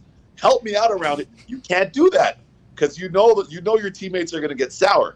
Now, listen, Vasilevsky has the cred to be able to flex his chest and put it up in the air, but you can't necessarily do it. Now, in terms of like the fans and stuff, and even your teammates, man, you know how many times I've been on the bench and there's a goal that goes in? It doesn't matter if it's like a future Hall of Famer like Luongo or Lundqvist or whoever I play with. Guys will come back to me, they'll be like, what's he doing? Yeah. Like, what's he doing back there? I'm like, do you understand who this is? So you always have that kind of push-pull where that's concerned. And then as far as the West, I think one of those two teams clearly will get to the Stanley Cup final playing that high-octane game that they're playing, that all-offensive game. I don't know if they can win that way, though. Why not? Why can't they win that way in the final? Right there, I think, Weeks. Right? Final because I'll put it this way. So Hawker, if you're going up against either Vasilevsky or Durkin, right? If you're going up against either of those guys, what are the odds of you putting up a 7-8 piece on those guys at night? Not very good. I mean? Not very good. Not against you, Durkin, AJ. You're right, Hawker. You know what I mean? Like, the odds aren't really in your favor for that. With all due respect to those amazing offensive players on either Colorado or Edmonton. So I don't see it playing out that way. But this is why when you asked me probably about 11 minutes ago who I think's coming out, who's going to win the Cup, I think it's the Eastern Conference team. And right now I think it's the Rangers. Wow. Rangers getting Lordo? Yeah, I think right now the way the Rangers are rolling right now, fellas, listen, for all my Tampa people out there too, because I play for both these teams, Tampa's the standard, right? They're the standard. Tampa Bay, Stamkos, Tampa Bay, TB12, Tampa Bay. All of that is factual. but the way the Rangers are going right now, I wouldn't be surprised if they end up winning. In short, whoever comes out of the East is winning the Cup for me. Should be the Penguins. Honestly, Or should the be the Bruins. Pens. Connor, go ahead, pal. Yeah, Weeksy. I mean, the first game of the Oilers Avalanche was 8-6. Like, how the hell does a goalie go back out on the ice and not just be a complete pretzel in his brain? Because, I mean, both teams are scoring at will right now. First of all, you're rocking the Wayne Gretzky or John Ogrodnik helmet back there in the studio, which is amazing. Oh, yeah. But it was amazing, by the way. It's a good bucket. It's totally a bucket. That's a walnut shell right there. Hell yeah. Oh, you got a walnut shell. Yeah, I'm a walnut guy. Hey, that's what Hawker wore in the NFL. Yeah, that's right. He wore a Exactly. walnut shell, old Hawker. Less padded. Yeah, he loved it. Shoot. But I would say, you just, honestly, guys, like I go back to playing like youth hockey in Toronto as an 8-year-old. And the same way people react when you let in goals at 8 is the same way they react when you're playing in the show, in the National. Literally. And you know that's going to be the case. And your expectations are that high of yourself. So you got to just reset and think about this and say, hey, listen, man, we are right now 4 wins away from playing for the Stanley Cup. Way to play for Lordo. 4 wins. That's what it takes now to get there. Think of all the workouts, all the dry land training, all the stairs, protein, creatine, apple cider vinegar. You know what I mean? Yeah. You know what I mean? That you had to go through to just get in this position. So that's the way you got to reset mentally. You just made me run through a wall. I got baby go. Lordo here. I wanted big Lordo. Last question for you here, Weeksy, and we can't thank you enough for joining us. We know you're very... Anytime. Really? Anytime, bro. I'll come on anytime. Anytime you need me. And thanks to my boy Rupper for this. Go ahead, though. Sorry, I didn't mean to cut you. No, Rupper's the best. I'm saying you're freaking best, dude. Thank you for that. Nick, go ahead, pal.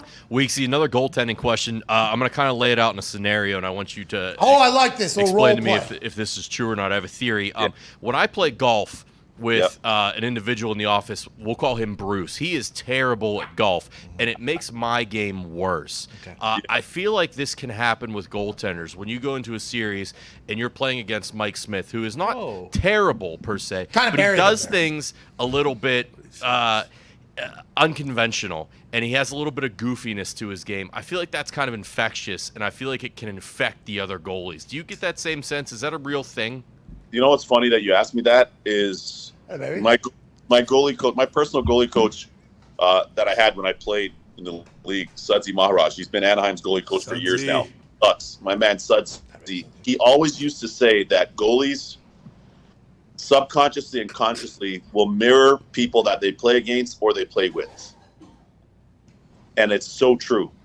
And if you watch players and you watch goalies specifically, goalie A, like if you watch Shesterkin, for example, he has a lot of Lundqvist's traits in his game, right? And that was the guy he grew up idolizing. That was the guy he saw in New York. That was the guy he played with. So he grew up idolizing him and kind of emulating him in some of his games in his game. I think the same thing when you're watching down at the other end and you're seeing who you're playing against. They're doing things, and you're seeing them do some things like you're like, oh, shit, I could do this. Like Mike Smith is a great puck handler, right? He's a great puck handling goalie. He handles it like totally. So then all of a sudden you see him down there. You're like, I could go out there and do that. Next thing you know, you go out there, you throw a giveaway. The pizza, as we call it, it's like a pizza giveaway.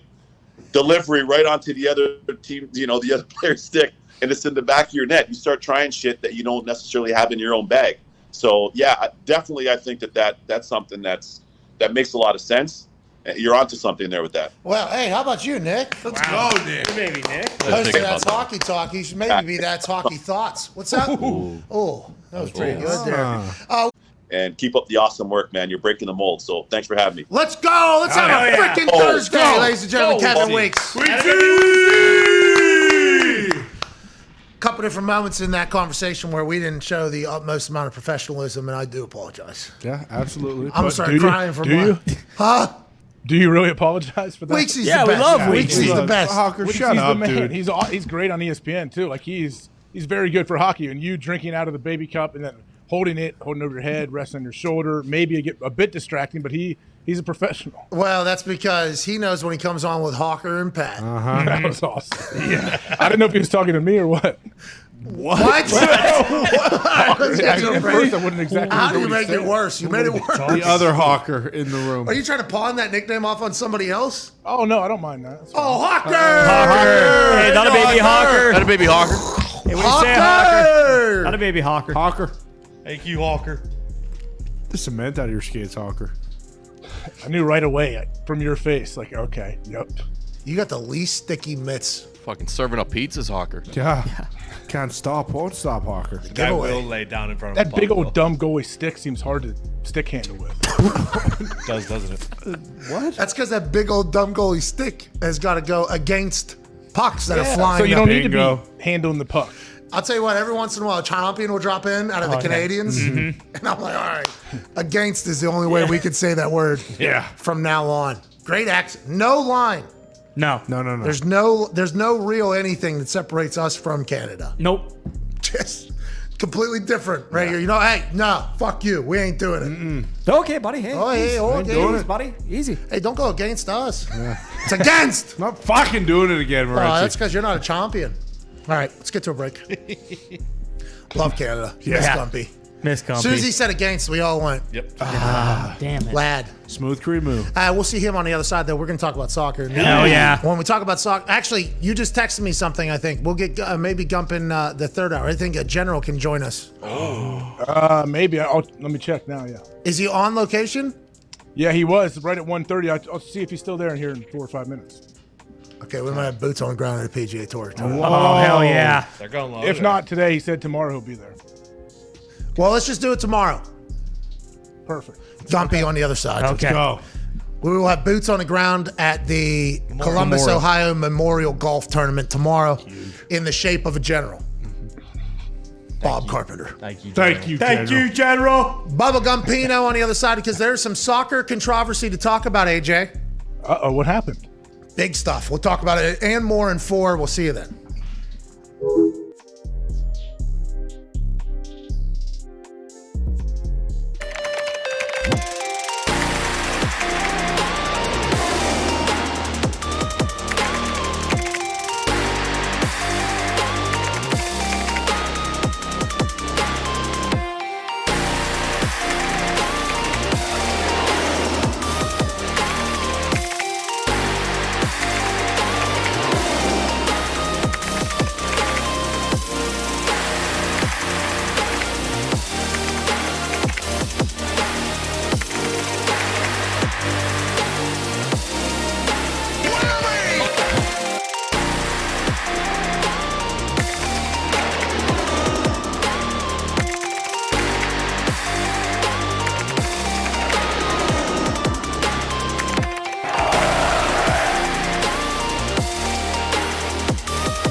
Steven in Nashville enough. What's going on, Steven? Hey, hello? Pat? You guys can hear me?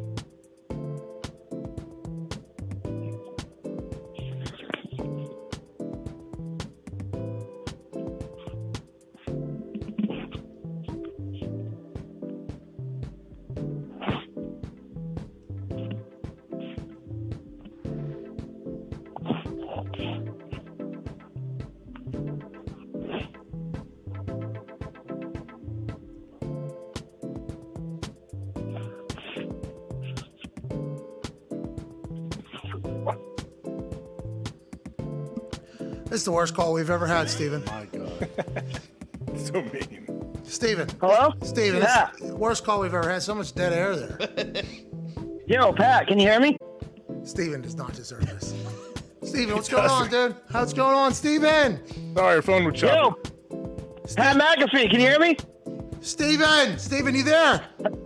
Pat, can you hear me? Hello? Is it a cup and a string? Steven! Yo, Pat. Pat, can you hear me? Hello? Steve! Pat! Hey, there you are. Hey, what's going on, Steve? Hey, Steven, sorry about that. I think we're having connection issues. What's going on, man? Hey, sorry, man. I didn't know if that was me or if you were trying to talk to another guy. and then I didn't hear you guys. Steve. Yeah. Hello. Oh, we lost him again, I think. Shit. Pat.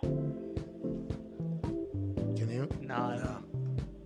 Pat, can you hear me? Steve, hey, Steve, there you are, Steve. Pat, Steve, Pat, hey. Pat, Steve. Pat. Oh, can you hear me? Steve. Are you guys messing around? Can you guys hear me?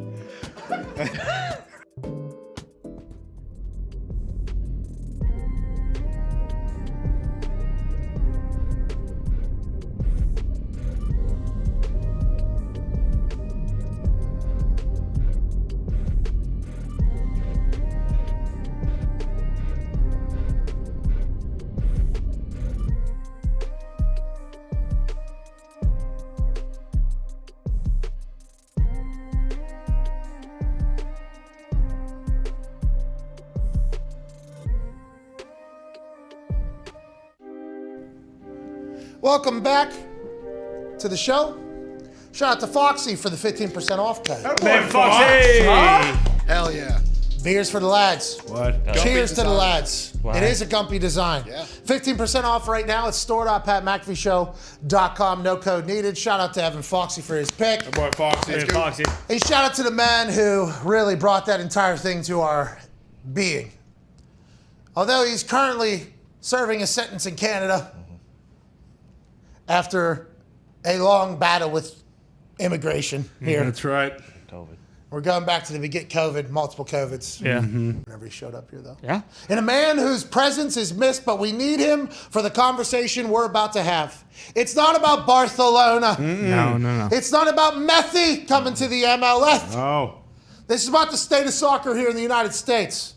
Because this country is about to win the Soccer Lombardi, the Soccer Lordo, if you will, in Qatar this upcoming fall. And the World Game's about to become our game. That's and right. now there's a controversy with our fans of our game in our country with our guy.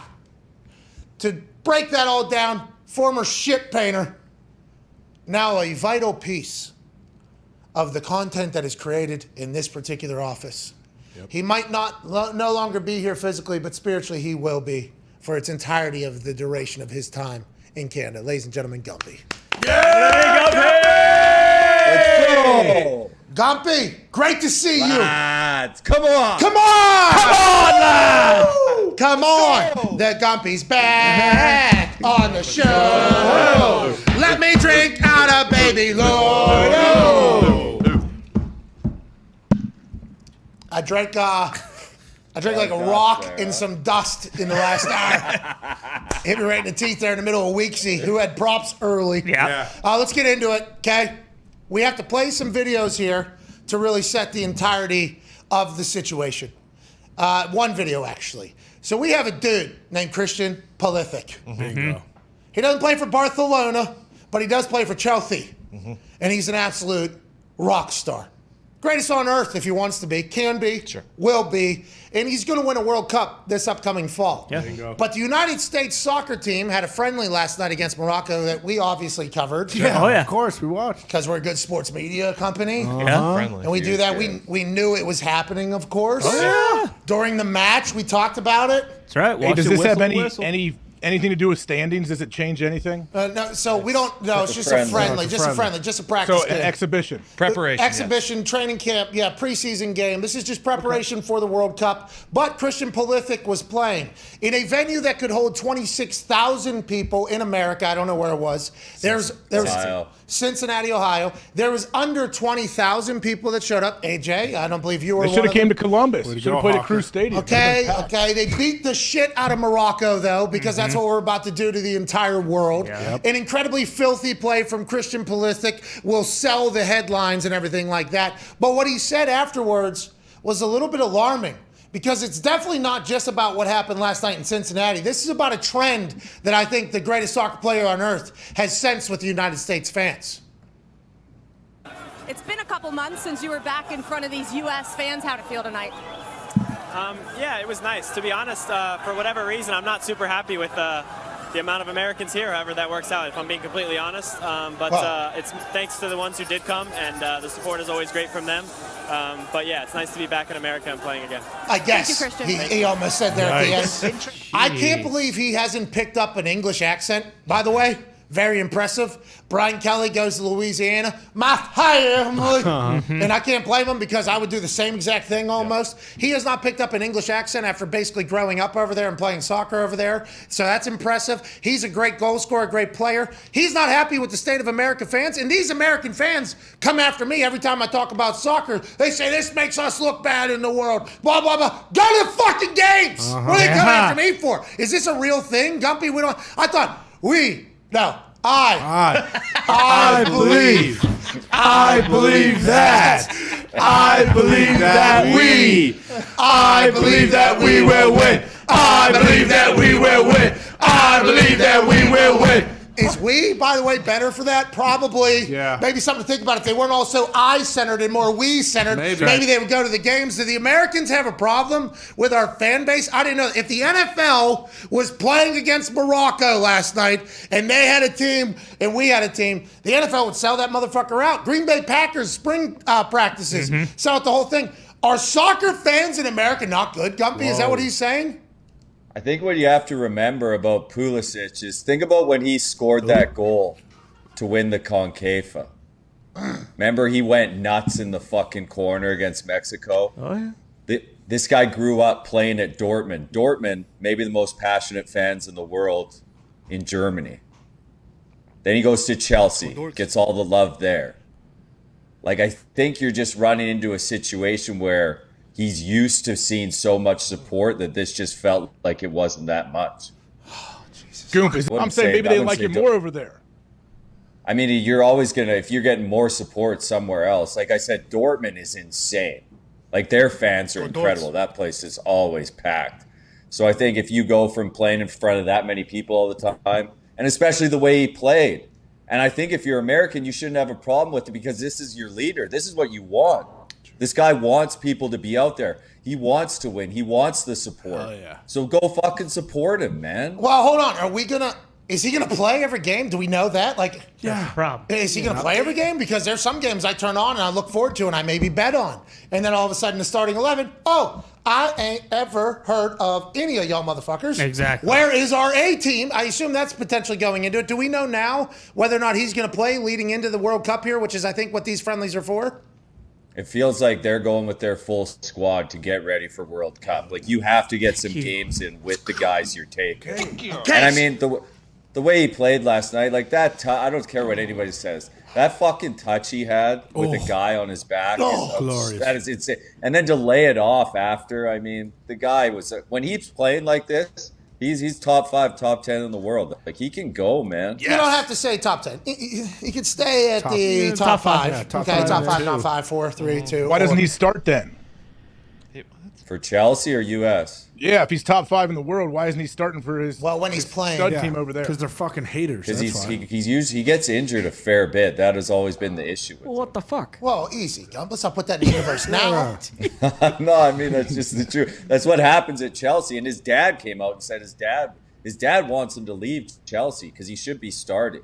Come back to him. Yes, Portland Timbers. Join Messi. No. That's a couple That'd years. be Messi's team. Christian needs a team. You want to own the city of Portland, son? How about the Columbus Crew? He probably doesn't. Well, he doesn't want to get back to Ohio now. I don't think. Maybe I don't think he wants to go back to Ohio. Maybe be a part of the thing. Yeah. Now there was other people talking about the ticket prices being insane or something like that because that was what a lot of the soccer supporters who have buried me for my soccer discussions. Sorry about it. Yeah, sorry about it. We're talking. Sorry for wanting your country to win the fucking Lombardi, dude. Yeah. Bingo. Sorry. We want a little soccer Lordo. Yeah. Sorry about it. Talking to us. Okay. I mean, that's so we wrong. want this. Yeah.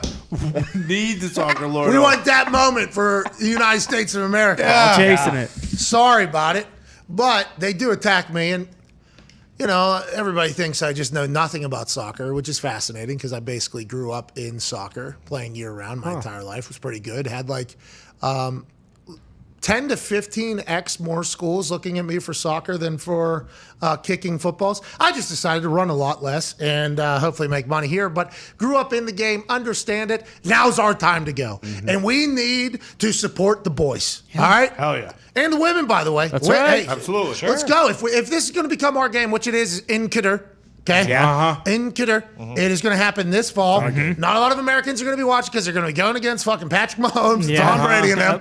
But we will. The Daytime. We got daytime. It's all day long. Boom. Exactly. This is March Madness, but we're going to take the world's game and say, you're coming home. It's our game now. Sorry about it. So let's start supporting them, all right? And SeatGeek says, we don't want the excuse that it's too expensive. So right now, when you use the code We Are Soccer, boom, WEARESOCCER, no spaces. We are soccer. Bum bum bum bum bum bum. We are soccer. Bum bum bum bum bum bum. You'll get 20% off all U.S. soccer tickets. Holy shit! Yes, you could. It doesn't have to be your first time. When do they play again? So they have another game on June 5th in Kansas City, Kansas, and then another game next Friday in Austin, Texas. Okay, so Kansas City, then Austin, Texas. Right now, use code We Are Soccer for 20% off all U.S. soccer tickets. You can hit the link in the description to get there. Hashtag We Are Soccer promo code. Those cities will show up though, unlike fucking scumbag Cincinnati. Whoa! Jeez. I mean, Diggs has been on fire for a while now. I'm just gonna let him go. AJ says he feels like he should defend Cincinnati, but he said, "Fuck it." Fuck off, Diggs. You've been having quite a day. You're getting pretty loud. A lot of energy. What did he say the other day? Oh, out of the week. You guys' energy. Yeah, absolutely. Gumpy, how's the energy over there? You start the Tremblone sandwiches, pal? What do you got going on? It's en route, my friend. Happy for you. The West Coast time zone, I don't love anymore, for being honest. Don't give in. I'm an East Coast guy. Have you tried to stay on the East Coast time, and how long is that going to last? Oh yeah. No, I'm up 4 a.m. We're up and at her. I'm with you guys, fucking same time back home. I don't give a shit. We got to get you on TV. Foxy wanted to put you on a TV in the mornings. We need to do that because I assume there isn't a lot of lads up there that are awake that early in the morning. Nah. How are the lads? Have you seen anybody? Have you run into anybody other than Border Patrol? I went for dinner with a few of the lads last night. Quick bite. How'd it go? Did you guys say, hey, how's it going, lads? We getting back into the we're all gorillas stage of life or not? They weren't the Tremblone lads. I'll see the Tremblone lads on Friday. Okay. Here we go. Right, well, Weekend lads. No Bud Lights anywhere. Oh no, that's a problem. I'll send some. I went last night for dinner. I said Bud Light. They said Canadian. I said no. I said an ice cold Bud Light. You right? Did you follow it with that? They're fucking nothing. Can't get a Bud Light at any establishment. Can we ship it? Can we ship it international? I mean, I could probably. I go to a liquor store and get it myself. But if you're going out for dinner and stuff, you got to show up with a cooler. Yeah. BYOB. Yeah, show up with a cooler. Or an ice cold Molson Golden, pal. Yeah, true. Molson Triple X. They were pushing Molson Canadian. That's what they pushed on me. Those are like the OG. Those are like the OG IPAs, right? All the Canadian beers. Sure. And Foster's. They've just been doing IPAs, higher percentage of alcohol, a lot more flavor. And the Molson Triple X, yeah. All that shit. I remember when we would come back and there's what's the no tax thing? Duty free. Duty free. Yeah. We'd always go through there and think about taking some beers back, and everybody thought they were so cool. I like to stop at the duty free shop. I like to stop at the duty free shop. Is that what you guys learned in like elementary school up there in Canada? Yeah, it's expensive as hell here too. How's the masks? Gotta wear masks up there? You all right? Oh, as soon as you fucking landed in Calgary, mandatory, put them on. Holy fuck. Is that why the baggage didn't make it, you think? Had to take a test? Maybe didn't have a mask? I woke up Monday morning at like 3:30 in the morning, full fucking SpongeBob, fucking everything I have is in that bag, dude. I was dead. I got nothing. I had nothing here, dude. That was everything I had in that bag. Well, we miss you, bud. We can't wait for you to get back. You're the best, ladies and gentlemen. Gumpy up here. Miss you, love you, miss you, Gumpy. All right, hour 2 wrapping up. I do miss Gump. Yeah. Surprised they didn't make him put the mask on like as soon as they got into Canadian airspace. They let him wait till they landed. That is crazy. He was able to breathe Canadian air without it for that much time. So, are they sleeping up there? I think they might be. Fucking tighten up, dude. Jeez Calgary. Louise. Hour 3 on the other side with Brady Quinn. Holy shit, this guy's brother-in-law. What? Hit it. Got it. Got it. Boom. Let's go. Well Holy done. shit, this guy's brother-in-law is the last thing they heard going right into a break. Hey, buy Meineke windshield. That's amazing. Brady Quinn, he's good. He'll be a good conversation, right? Yeah, Brady's great. And when I believe it was on the show he does every morning, he does it with LeVar. That's where LeVar said those things about Drew Brees. Ooh. I would guess. I don't know if that was there. What did LeVar say? I think Drew thinks people like him a lot more than they do. Yeah. I wonder what tone LeVar was delivering that in. Because there ain't nothing you can say to LeVar Arrington. I wish that we had the quote immediately after that. Like, was there just a 10-second silence and no one knew what to say? Brady can tell us. All right. Yeah. I mean, he does mornings. Yeah, I think he's 6 to 9 a.m. now every day. Fox Sports Radio. What a yeah, fucking bravo. Good for him. Yeah. I saw he was doing that at the Super Bowl. He dropped my wife off that night, I believe Thursday night at like midnight. She got in. 12:30. He's at the house there in L.A. and he was going in to do a show at 3 a.m. because they stayed on East Coast time. Doesn't sleep. Jeez. What Bob Carpenter as well. So you're just surrounded by people that are signing up for the worst jobs in broadcasting. I don't know. I mean, they must like the schedule. I mean, there's people that love it, I guess. But man, I like being up. I don't mind being up early, but I don't like talking a lot early. I said this to them the other day. I was out for that movie. I don't like talking a lot usually, but definitely not early. You're just in general not a talker, I don't think. No, it just depends. It comes and goes. Waves like COVID. Yeah. Yeah. Sure. That's why you and Aaron. Your talking is like COVID. Toxic. What? Comes and goes. There's different. There's different variants. Yeah. Oh my God. Yeah. That is exactly what it is. Hawker. Happy we can figure this out about Hawker. Classic Hawker. COVID. 8:30 in the morning though at this fucking movie theater.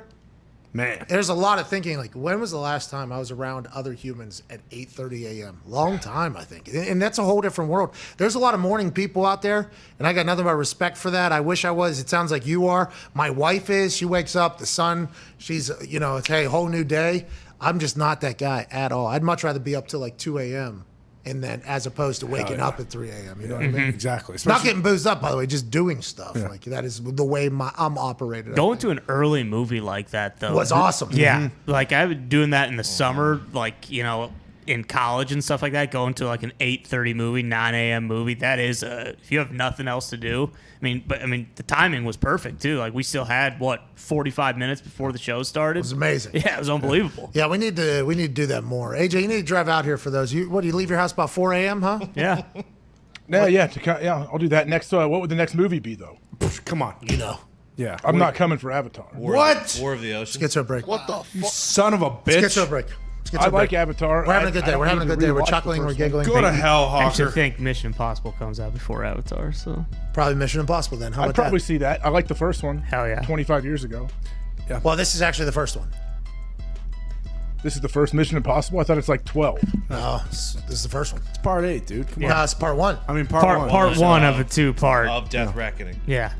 Oh. Well, maybe when 10 Fast, 10 Furious comes out, you'll get the theater for that one. Well, that's not what it's called. That franchise. That franchise is dead. Son of a bitch. It's still around. No, it's dead. It's not They had 10 some animosity on Fast, set. 10 Furious. They picked Are Vin we up over that high? over Dwayne, and that was the wrong choice. You're an idiot. All right, we're back in 3 minutes. You are toxic here. Your brother-in-law will join us, I assume. He's the same way. Is he the same way as you? Brady's great. Brady's very professional, very smart. All right, very fun. okay. All right, so the answer's no then. We'll see Brady Quinn in a couple minutes. Can't wait for that. Hour 3 on the other side. And your phone calls on the 5-hour energy phone line, 1-833-4-McAfee. See you then. McAfee with the right hand. There he made the same mistake Pat McAfee made earlier. There he is stunned on the second rope. What does McAfee do here? Whatever it takes, apparently at this juncture, Pat McAfee now on the middle rope with Austin Theory. Now McAfee on the top rope. That has been so impressive. All the way to the top rope. Pat, you better be sure about this. Go for it all. You better be sure, Pat. Go for it all. Theory looking to counter. Theory, a couple jabs there to the abdomen of McAfee. Lands on his feet. Wow. Theory can't believe it. He said, what the hell? I can't believe it. Austin Theory not sure what to do. Holy moly. Look at the agility. He just leaped to the top rope. You gotta be kidding me. That was sick. For the brand. And so is this. Superplex by Pat McAfee. Come on, Pat. Cover him. Cover him, Pat. Yes. For the win. For the win. Theory kicked out.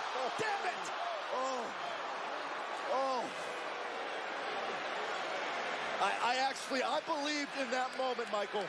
I believed in that moment that Pat McAfee was going to earn a victory over Austin Theory. But look at the athleticism of McAfee here. He leaps to the top rope, then he delivers a superplex. I mean, I knew Pat could move, but my God. Again, Byron, this is WrestleMania. This is in his ring in his studio in Indianapolis, goofing around with McAfee's boys.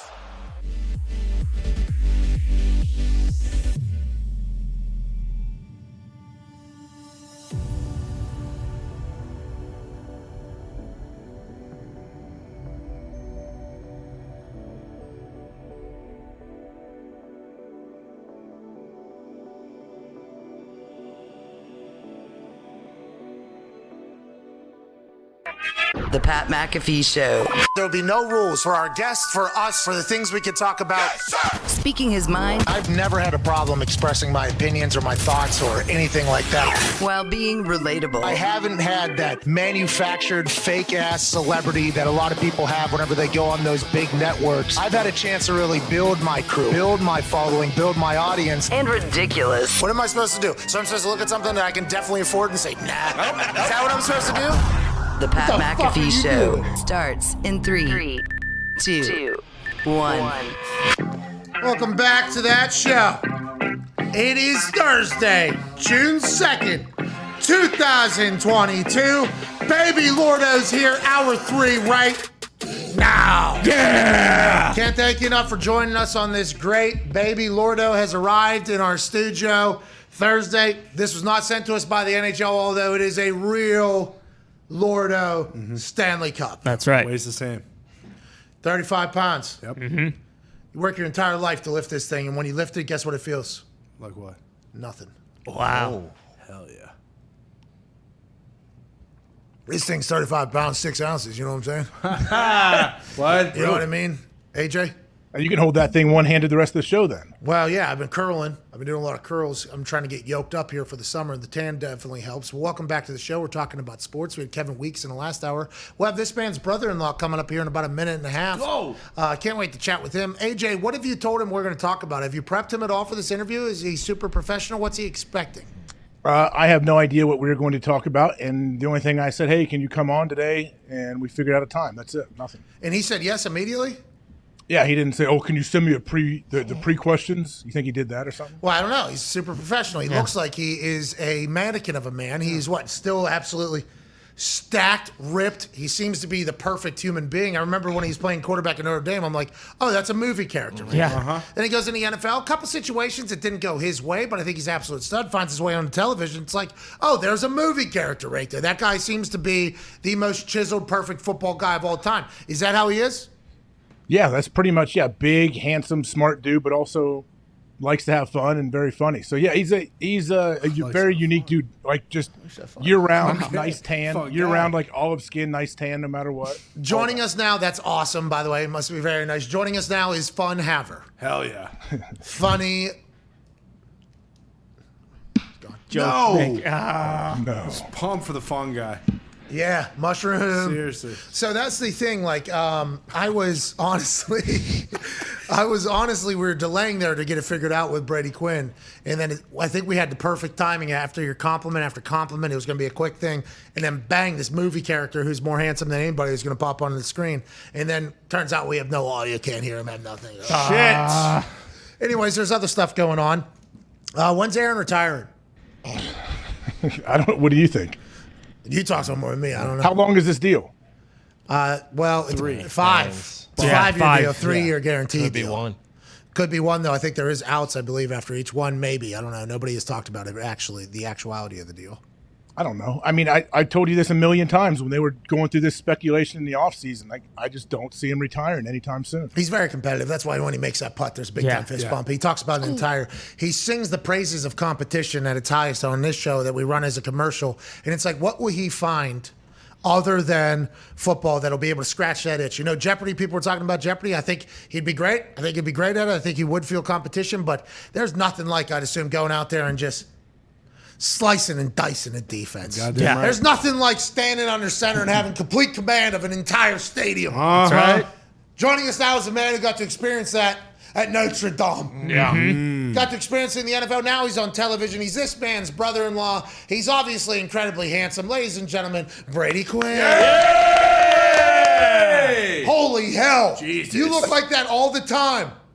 I don't know if you guys can see what's behind me. I think AJ might be more familiar with this picture. So hopefully AJ can elaborate or add some context to all this. Is that Chopper up over your left That's ear? Chopper. Yeah, that's Chopper. AJ, How'd you get that in your background? What happened here? So, Well, this is a golf cart submerged. why are you fully dressed underwater? Thank you, Brady. Okay. Brady, I mean, yeah, you got to, I guess we have to mention it, Brady. This is, Pat, this golf cart, the e-brake just didn't work on me. I was parking close to the green. I rode that joker right into the pond because it took a hard right turn. This was like 12 years ago. I jumped in instantly. Oz is the other guy looking for his SIGs. That was no help. And then Brady and Chopper were in my group. They came up about 10 seconds later, and they both just dove in instantly and started helping. Yeah. So hold on, We Brady. did not finish our round. You drove this cart directly into this pond. Well, You are a malfunction. fucking menace behind the wheel, AJ. You It was a drive with both malfunction. feet. You sleep. Your hands are all deformed because of your broken fingers. You're driving golf carts into ponds. Straight up. Are you blacked out drunk in this thing? No, I wish I was. That's the problem. I was not. Sober. Oh my God, Hey, I was trying to get there. Brady, how do you This is let my this whole guy marry your sister? How do you let this guy marry your sister, Brady? Let me add some more context to all of this, okay? This is at Rattlesnake Ridge. This was the first year, our first fundraiser for my foundation, the Third and Goal Foundation, which helps support wounded vets. So Great AJ cause. was kind enough to come out and obviously support the cause. Now, I guarantee you he was not sober for this because we actually took a party bus to Rattlesnake Ridge. Oh, AJ, boozing and driving. No one was sober at this thing. What I'm saying is, I played many times with many more drinks in me and didn't wreck a cart, is all I'm saying. Oh, okay. Sure. All right.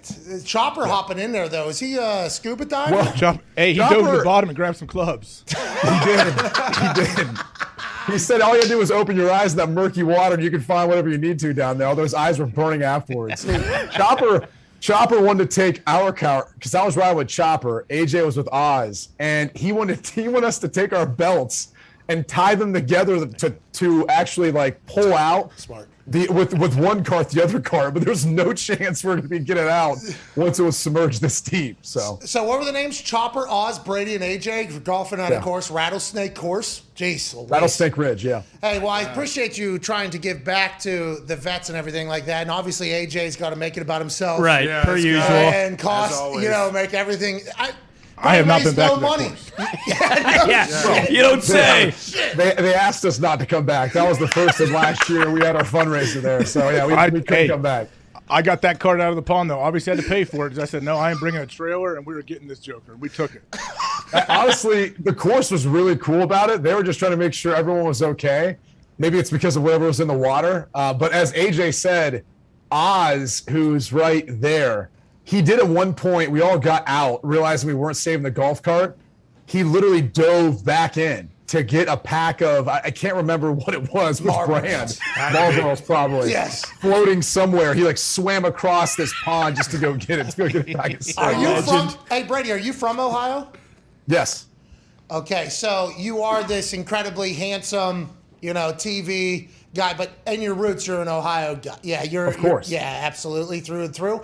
Notre Dame, Ohio State, was there ever a thought to go to Ohio State as an Ohio guy? Of course, yeah. They not offer Luke, you? They did, yeah. Luke Fickell recruited me.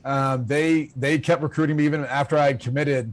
It wasn't the right fit for me. I think, obviously getting to know AJ through the years, we probably talked a little bit about it, but Notre Dame, I think, just kind of fitted what I was looking for academically, from a football perspective, all that stuff. And then, I like the Hoosiers too. I feel like I'm partially a Hoosier after being in the state of Indiana for those formative years. Okay, so whenever you go to Notre Dame and you become this massive, Brady Quinn, you became like your own entity almost on ESPN, and everybody talks about the Tebow years on ESPN, and obviously the LeBron years, who's as Gertie, a billionaire now. Yeah, beast. Congrats. to LeBron, but you were also somebody that the media immediately loved because obviously you're at Notre Dame, team very, very, very good. You were this well-spoken, very attractive dude that they could put out there. Whenever you find out that your sister is dating AJ Hawk and then she has that split jersey, was it at that moment you regretted a lot of things, or did you feel good about it all, Brady? I mean, I played AJ back when we were really young. We were in a travel football league, and their team ended up beating us back then. He played for Centerville, but we got kicked out of that league for using Stickum. But that's neither here nor there. But so I kind of obviously knew of AJ, growing up through those years.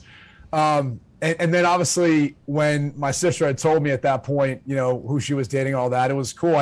I didn't think we'd eventually, see him in a bowl game that season. But I think our first interaction was around like a family Christmas, which with our family and our extended family can be a little bit crazy. But AJ was kind of quiet, but he handled it pretty well and it kind of survived. So I figured at that point he was probably in it for the long haul. All right, let's talk about football now. And I know AJ has some questions because he's been talking up you coming on the show for the last 2 hours. So long, yeah. I hope you know that. We were talking to NHL goaltender Kevin Weeksy, and all AJ wanted to talk about was the fact that his brother-in-law was coming on the show. So we can't wait to dive into this. You think Notre Dame's going to be back ever? You think Notre Dame's a school that can win a national championship? Because I know as soon as Brian Kelly went down to LSU, a lot of the takes, especially by guys that are in the SEC, they say, well, he'll be able to win a national championship now because the guys that you can get it in an SEC school versus the guys you can get at a cold Notre Dame school, vastly different, need the South basically to win a natty. Do you think Notre Dame's going to be able to do it? And how do you feel about Marcus being the coach now?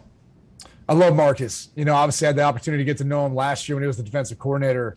And you could see like the biggest thing about him is he was genuine, which kind of becomes like a stark contrast, right? Between, maybe how Brian Kelly transitioned to LSU and the basketball game, accent and all that stuff. And just even, how he left. And I was obviously critical about it back then and still am, because he could have waited if he wanted to at least see if his team had a shot at playing for a national championship in the college football playoff, but he didn't. But that's all hindsight. And I think getting back to Marcus, the biggest thing about him is you could tell when the announcement was made, the genuine emotion from a lot of the players who believed in him, who, kind of have this different sense of energy around just the university right now in the program. The other thing I'd say is that's different, because someone asked me the other day, like, how is this different when, you had a coaching change when you were there and you went from Tyron Willingham to Charlie? It's different when you haven't had, that same type of success that you're looking for. Then you bring someone in and then they kind of bring that success, right? Brian Kelly was really successful over the course of his career at Notre Dame. Won more games than any head coach that's been there. Granted, without a national championship, but still, you got to give him a lot of credit for what he was able to build and do. And so the fact that he left on his own will, and there's obviously more to that story, and I can, he can tell that story. But whoa! That sounded a little toxic there. Yeah, what $90 million? I mean, what? Oh, okay. Yeah. I mean, come on. No one's gonna shame him for getting offered $90 million and going down to LSU. But I think the reality is this: like, people felt wronged. Like, there was a much more emotional, like, visceral reaction to then getting to those landmarks, having such consistent success, and then choosing to leave. Like, it's not a job that you go to and then you leave. It's like a job that you eventually get fired from or you retire at. So I think that bothered people. And I think it's actually motivated people around the program even more so to help out Marcus Freeman and to build this thing back up. But Marcus is one of those like young, bright, budding stars. And I love the fact that he's a defensive guy. It's like all the offensive guys tend to get all the credit and all the pub and the love. Like, he's a defensive guy. And I love that and everything he's done so far. So there's no doubt in my mind they can. It just comes around to keep building off of the foundation that's been set right now. Brody, two-part question here. Brian Kelly, why didn't any assistants really go with him to LSU? And two, Jimbo Fisher, Nick Saban, who wins that ultimate, the duel, and how do you think it plays out throughout the season? Follow up. Does he call you Brody, or did we mishear that? No, he calls me Brody. It's the Southern pronunciation for Brady. Even though you guys are Brodies. Yeah, Russell Westbrook. That's right. Yeah, you guys. Yeah, there you go. Yeah, absolutely. Nick Saban all day. Right, like, that's just Nick Saban's going to win that battle all day with Jimbo Fisher. I'm sorry. Are you surprised to see that though? See how personal it got?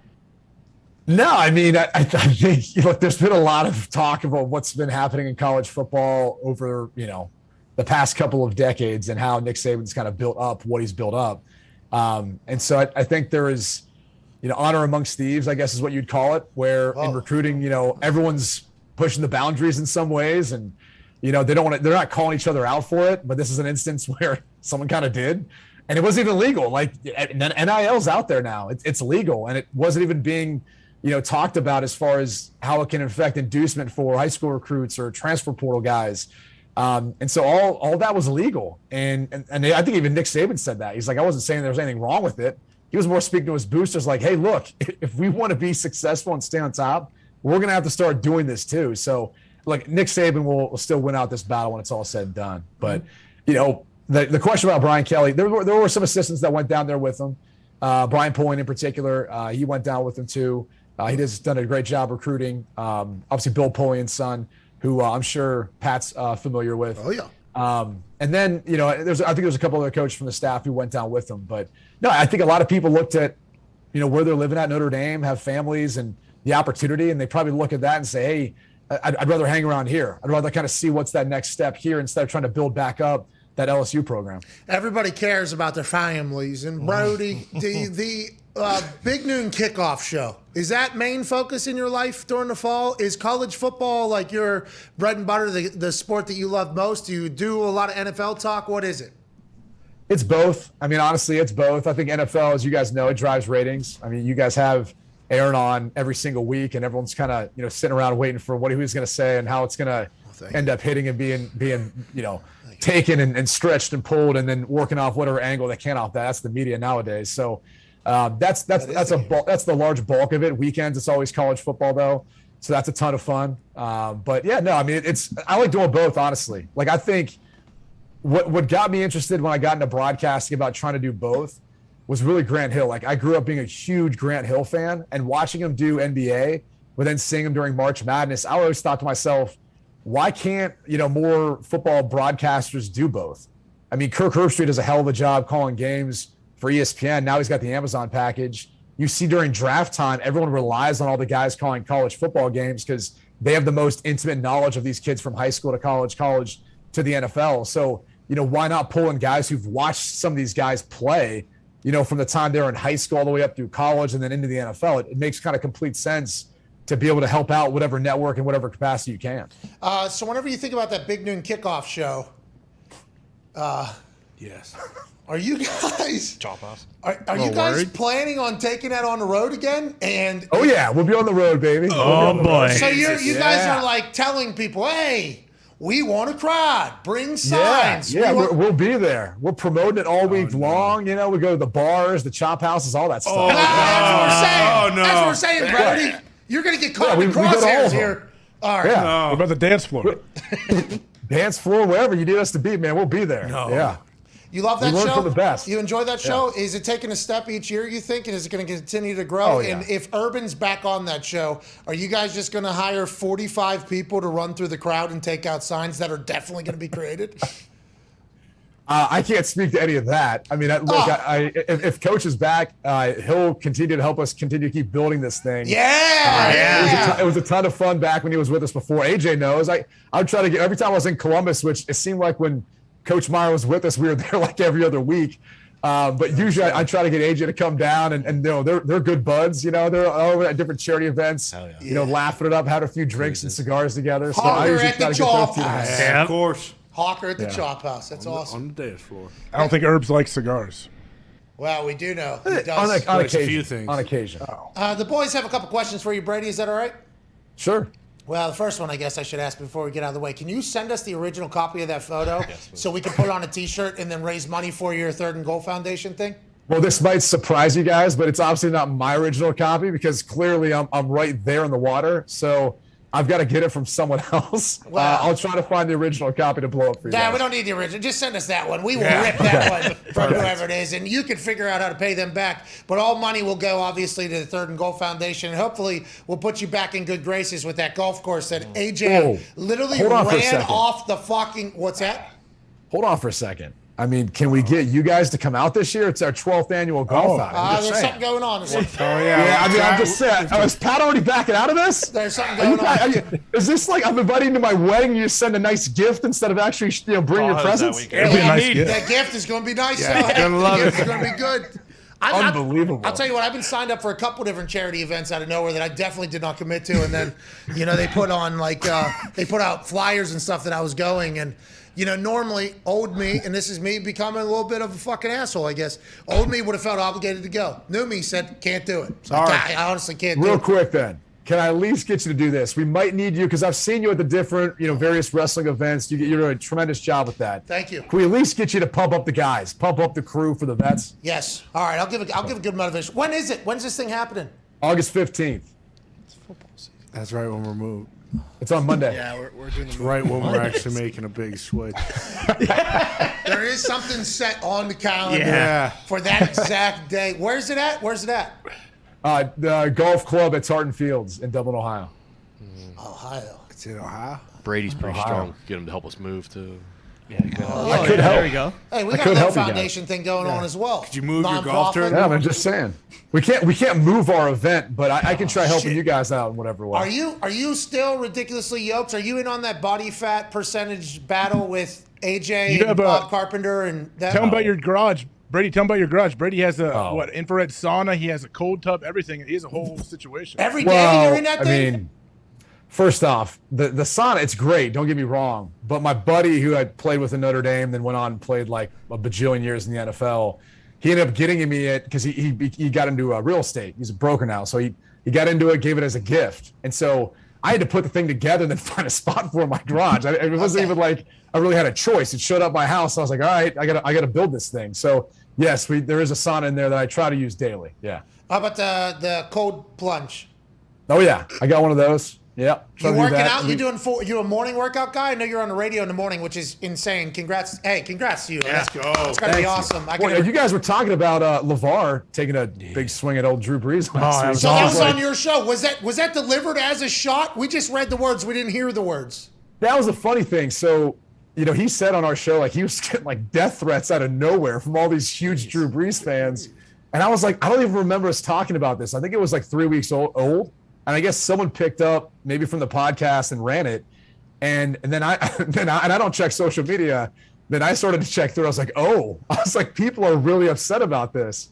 And the reality was it wasn't meant to be a shot. It was more talking about the deal that Tom Brady signed.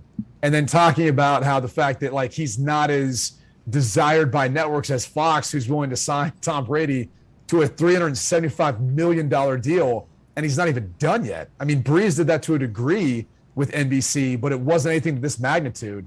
And obviously right now it's not really to that magnitude. So it wasn't meant to be a shot. It was more kind of just talking about the whole situation, but it really escalated, got out of hand pretty quickly. Yeah, we were talking about it. We actually read it as a shot. Oh, yeah, big time. And we said the entire time, we don't know if this was... By the way... Hoped it was. Like, freaking collateral damage here. Like, I didn't even say anything about it, but they put my face next to LeVar's. I had people left and right being like, why'd you say this about Drew Brees? It's like, I didn't say that. I had to. Yeah. Brady, they're going to put your face on a lot of things. You've known that through your entire life. I mean, look at this thing. Do you have a lotion routine? What the fuck do? You look younger than you when you were at Notre Dame, Brady. Yeah, I don't know. Good genetics. It's all Chopper. That guy right there. Look at that guy. I don't know how old he is, but look at him. You can tell he's going down under. He's holding his breath. He's opening his eyes, and God knows what's in that water, just to get up some of Ozzy's cigarettes and probably AJ's clubs because it was his bag too. And then AJ's phone. That's the other thing he didn't tell you about. He was so panicked because obviously his phone was ruined at that point. But yeah, so it's all this guy, all the genetics from that guy. Did you see what I see at the time of this photo? Nobody's doing it, but when Chopper went underwater to get that the clubs and stuff, did he plug his nose? Did he plug his nose? Absolutely not. No, Chopper. Sure. Chopper. The last time I was at home and Chopper and I went shooting, he doesn't wear ear protection, eye protection, nothing. The guy. We went out to shoot trap. And like the guy was so irate with Chopper for just walking from spot to spot, like reloading, everything you're not supposed to do. Yeah. And he was like, look, son, he's like, I've been through Nam. He's like, I'm good, all right, just back off. And he calls everybody Chopper. This is your dad that is now AJ's obvious father-in-law. And I've heard these legendary tales. The first time I saw him was at one of those Ohio State code events that AJ and Laura have at their house or whatever. I was trying to go back into the house at the end of the night, and we're walking up the front steps, and there was one light on a rocking chair on the front porch that is, I don't know, 200 yards long because AJ Hawk was the 5th overall pick or whatever. Right. Not to be, hey, this also first round pick or whatever. And he was just rocking on his chair or whatever. And he goes, "Hey, Chopper." And I'm like, "Oh, shit. This is the moment. This is the moment I'm going to meet this guy." What a legend. And seeing him go scuba diving here for.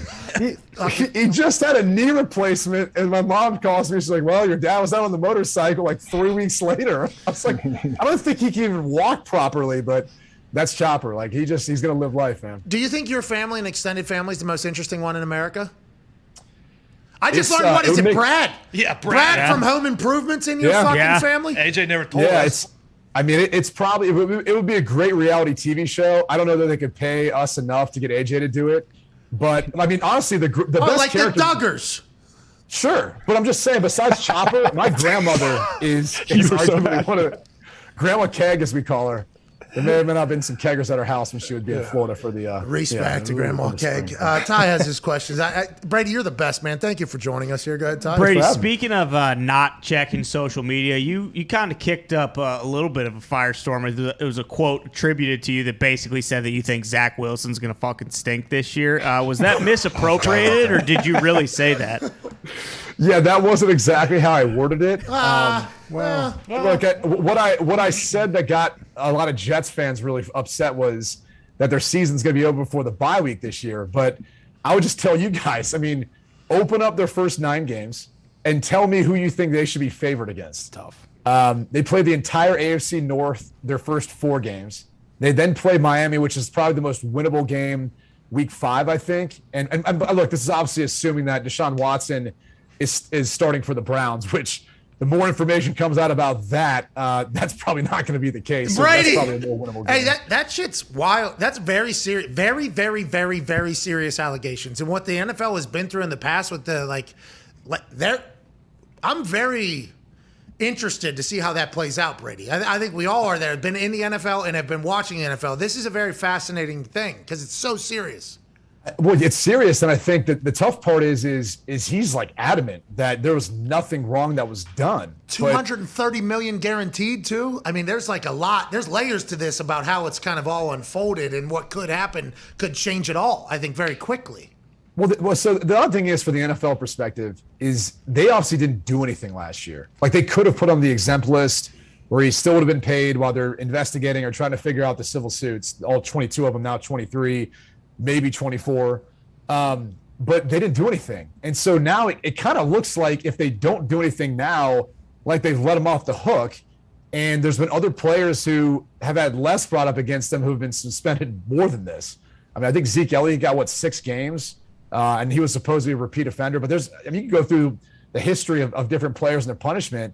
I mean, I've never seen anything like this before. I don't think we'll ever see anything like that again. So I don't know how you go about trying to judge what wrongdoing took place. But then even from his perspective, it's interesting to me that he would not want to just settle and move on from this. I mean, $230 million fully guaranteed, obviously they're going to want a big chunk of that, but still, like, move on with your life and go through this, because clearly there's wrongdoing. They've already admitted to some of the acts being consensual. That's great. But if you're paying for those acts and you're going through social media to get all these different massage therapists. I mean, they said he had 100 massages a year. I mean, it's ridiculous when you think about it. Like, clearly there's something off there. So in the trend, there seems to be a trend, right, with every single. So unless he's bringing his own towel. I mean, who brings their own towel to a massage therapist? Yeah, a lot of people are asking that question. A lot of people are asking that question. A lot of that question. But follow up, like, unless it's one of the biggest conspiracies in the history, right? Because this would take people from all over the country to have similar stories and to connect and stay on the same page and go public with this and that whole thing. There's just so many trends to it all. And the NFL is doing their own investigation. They have to be hearing what's going on. I don't understand how or why. And they're talking about there's no end in sight. Then they're like, our investigation's wrapping up. Now there's another accusation. It's like, how will it play in that? the Browns are paying him what, $1 million salary this year. Right. So I assume the Browns and maybe his representatives were thinking this year, or was that because of signing bonus? So they didn't have the salary cap hit, the way the contract's set up. It's just, man, it's wild. And the NFL doesn't want this shit. Like, you know, the NFL doesn't want this to be a representation of the league. Like, none of it makes sense to me how it's been handled, how we've gotten to this point. And it might there's a chance it goes back to like criminal, right? I think so. There's a chance. It could. I mean, the burden of proof, obviously, and none of us here are lawyers, but the burden of proof would have to be higher to prove that. But there's always the case that could happen. That's I don't know. A solid line there. Burden of proof. Is that what's been going on over there? Is that why you went to Notre Dame? Holy shit. Is that why you went to Notre Dame, not Rockhead, Ohio State?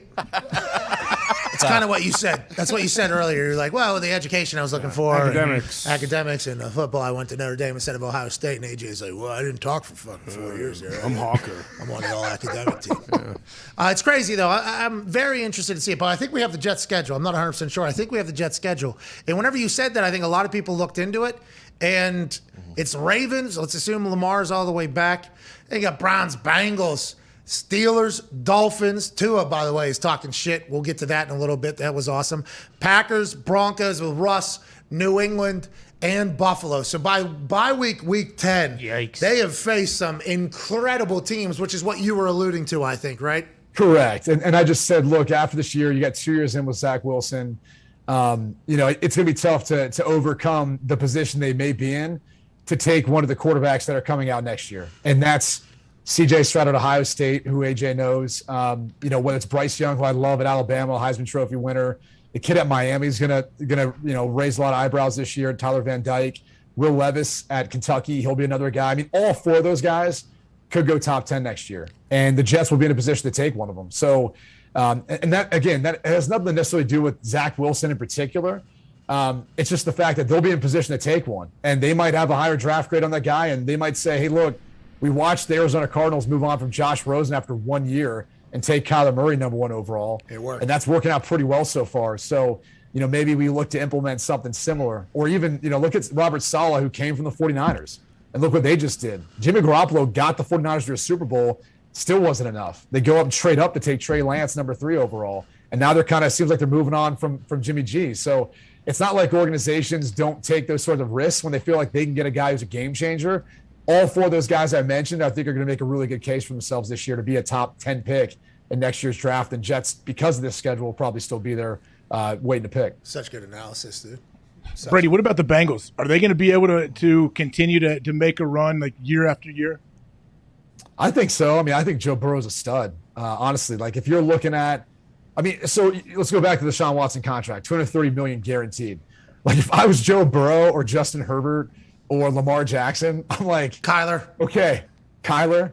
I didn't miss last season due to 22 separate allegations or civil lawsuits.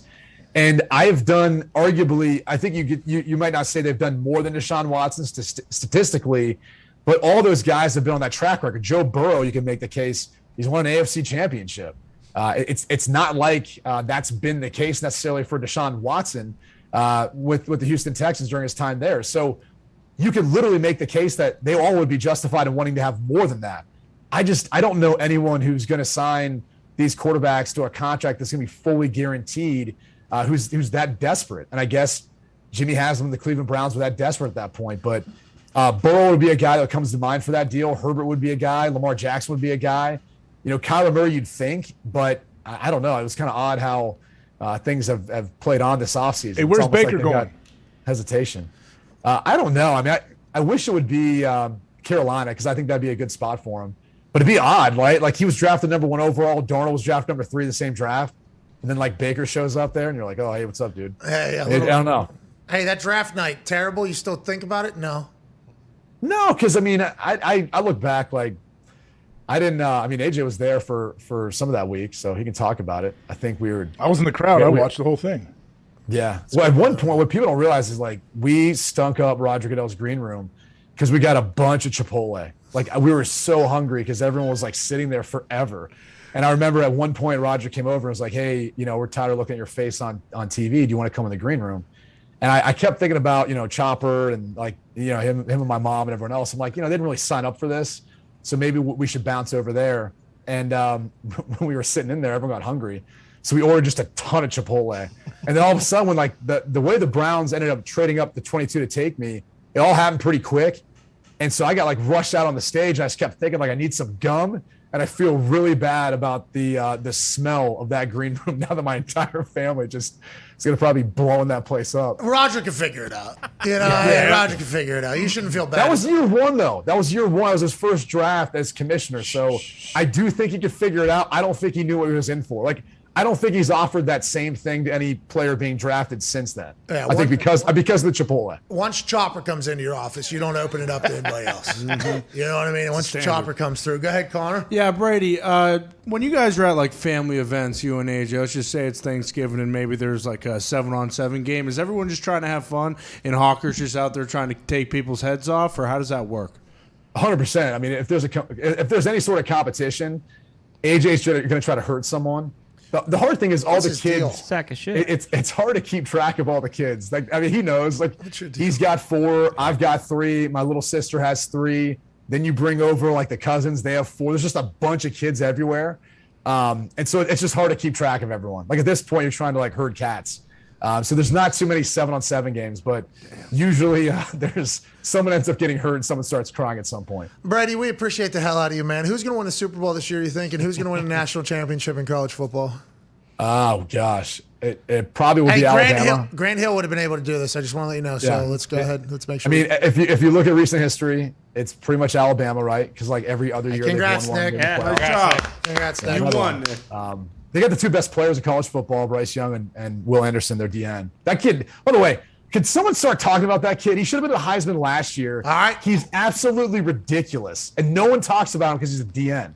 It's so stupid. Georgia had 7 on their D-line that just went in the first round, so this guy maybe gets a little bit of love this year. I feel like the Georgia – what's his name? Will Anderson, the DN at Alabama, yeah. Connor, write that. We'd like that guy to be talked about. You know what? I'm gonna say the Packers. I Hell hope, yeah, I hope Brady. Gets one. I hope he gets one. I think this is the year.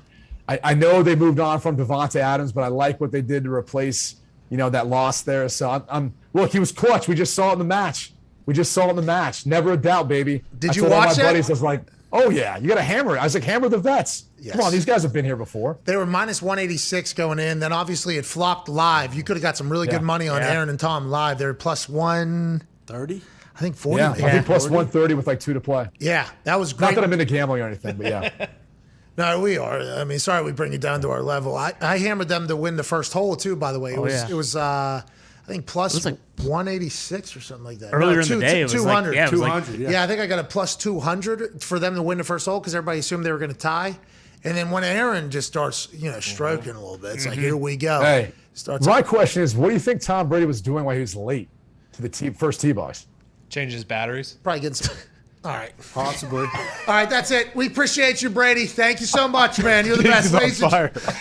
Ladies and gentlemen, Brady Quinn. Thank you. We need that photo. We need that photo. Diggs, what a day. This is Diggs Thursday. What a day. June 2nd, 2020. I would love to. Hey, I want to know. I want to crawl inside Diggs' brain and see the questions he doesn't ask. Well, a lot of people say that about you. Well, maybe. No, I pretty much say what I'm thinking. Oh yeah. Sure you do. Yeah, you do. Yeah. I do. Sometimes I am too comfortable on that. Well, we wish you'd get a little bit more comfortable. That's where Tone is right now. He's in a good, comfortable, sweet spot today. I had a list. I mean, LeVar, Chop House, Big Noon, AJ microdosing, but I figured, family questions back to back. Well, he crashed a golf cart into the fucking thing, so that's a microdosing of itself. You need to stop driving. Next contract you sign with this company might be that you have to have a driver. Yes, here we go. You're not allowed to drive. Maybe I was just daughter drive for him. I'm sure she's a better driver already than he is. Even Axel. Axel fucking. Yeah. Put him behind there. Hey, you're a problem, dude. Has it always been like this? That was like 15 years ago. But yes, also, it has always so been his charity, his foundation. The that was the very first outing. That was the first outing he had for that foundation, and it's grown. The thing, there's like 500 people there. He raises a ton of money, and without that great first year, I don't think we would be where we are today when it comes to that foundation. Oh, so you're taking credit for 30 Yeah, we started out with a bang, man. All right, ladies and gentlemen, the man that saved the Third and Goal Foundation. Yeah. At its first time. No. Just speed it on its way. Okay. All credit to you, Hawker. We'll be back Way to go. with some phone calls on the 5 Energy phone line. Also, some Tua news, Tua update. Can't wait to chat about that. We'll see you in 4. Cheers.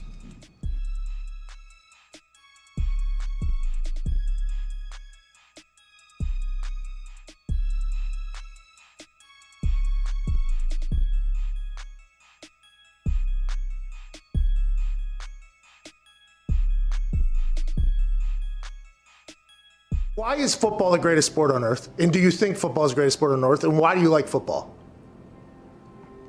That's a really deep question there, Pat. I know. I think I'd get a good answer out of you, though. Like, I think you'd be able to talk about it in a way that I think a lot of people haven't, because you've been at the pinnacle of it for so damn long and inside of it, and your brain is a pretty fantastic one. We've learned here over the last few weeks, obviously. Last few weeks, that's it. That's all the time we've learned that. I think it's the greatest sport in the world for one main reason. It is a true team sport where it is damn near impossible for one person to dominate an entire game. If you look at other team sports, basketball with 5 guys on the court, I think you've seen multiple players over the years.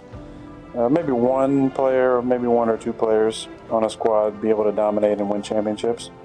Baseball, you can have a dominant pitcher and win championships. Soccer, you can have a dominant forward and or goalie.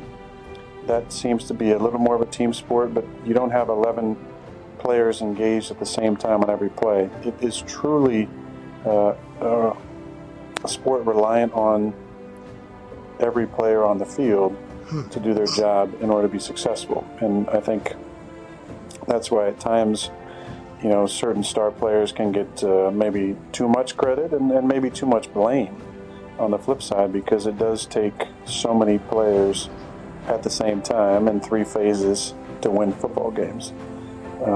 And I think that's the beauty and the draw of our sport, is that something new happens all the time, because you are literally dealing with 11 humans on the field at one time who all have lives outside of football, and there's distractions, there's a reliance on coaching, there's a reliance on preparation, there's a reliance on diet and performance. I just think there's so many facets to it that you see something new every single week, and I think that's the beauty in our game. When it comes to the love that I have for it, it's rooted, and I think like any player who's played for a long time, the love is not just about our sport, it's about competition. And I think there's nothing in the world for me that fills that need and that hole I have like competition. I think if players who play for a long time at a high level, you have that need to be satiated competitively, and it's a love of going out there and going against guys and being in an environment where you know that nothing is guaranteed. And that's why at times I've taken umbrage to people saying that it's easy, because it's not easy. It's never easy. And I think that's the beauty in our game, is that you see things new every single week. It's never easy. And your only thing you're guaranteed is the ability to compete. I love that aspect of it. I love competing. I love going out there and harnessing the fear of failure, where I think so many people who maybe don't love football as much, the root of that is a deep fear of failure, that you might go out there and your best might not be good enough, and that's not okay with you.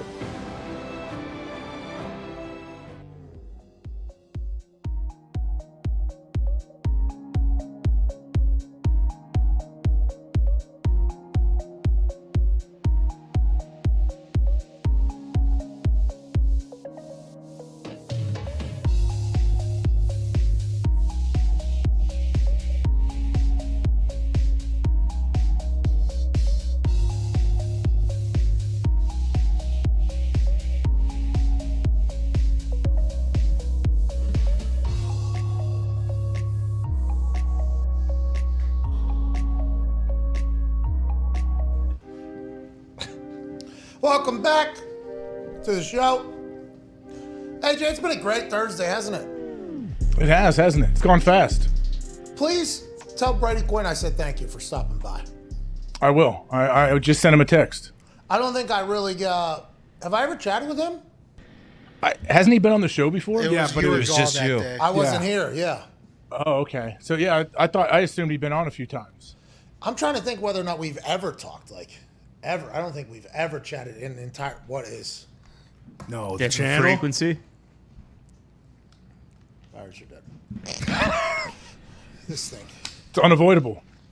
Well, they're supposed to be rechargeable, but I think when this thing breaks, we probably need another bat. This thing.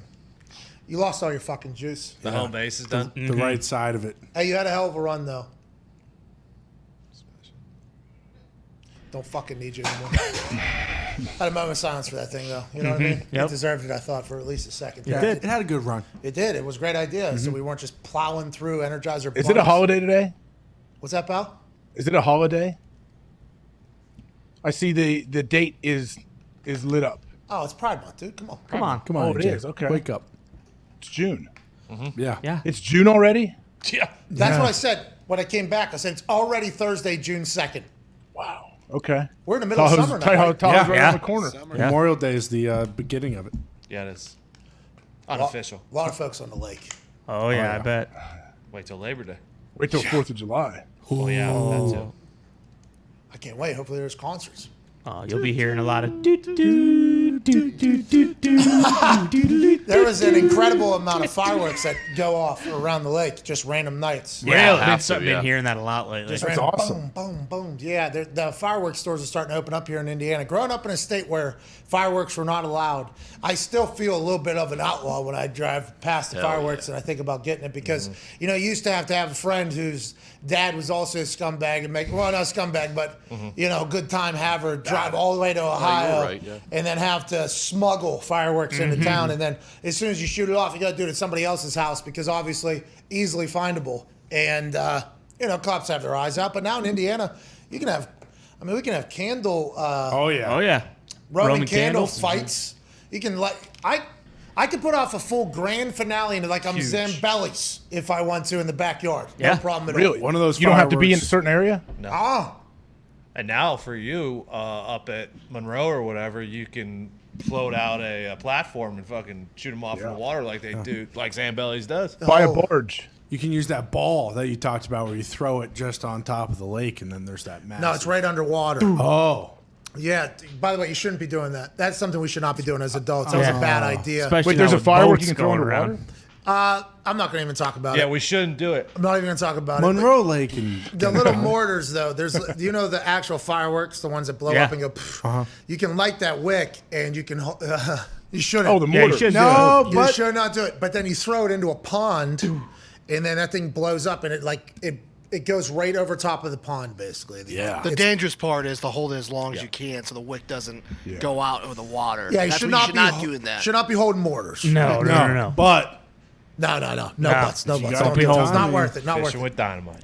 I've gotten way too close with fireworks. Yeah, you literally are. Scary. I've gotten way too close with those. I got way too comfortable. I was infatuated with them because I'd go on July 5th, buy out the entire store from the place because they bought the amount of fireworks that they're setting their little pop-up shop for a certain amount of money. They had a number in mind that they were going to get to on the other side of it. Once they get to that and it's July 5th, if you want to help us move this shit out of here, we would be thankful. Cool. I'll give you $300 for all of it. Boom. My house at one point had an entire 2 rooms filled with fireworks. It was a good time.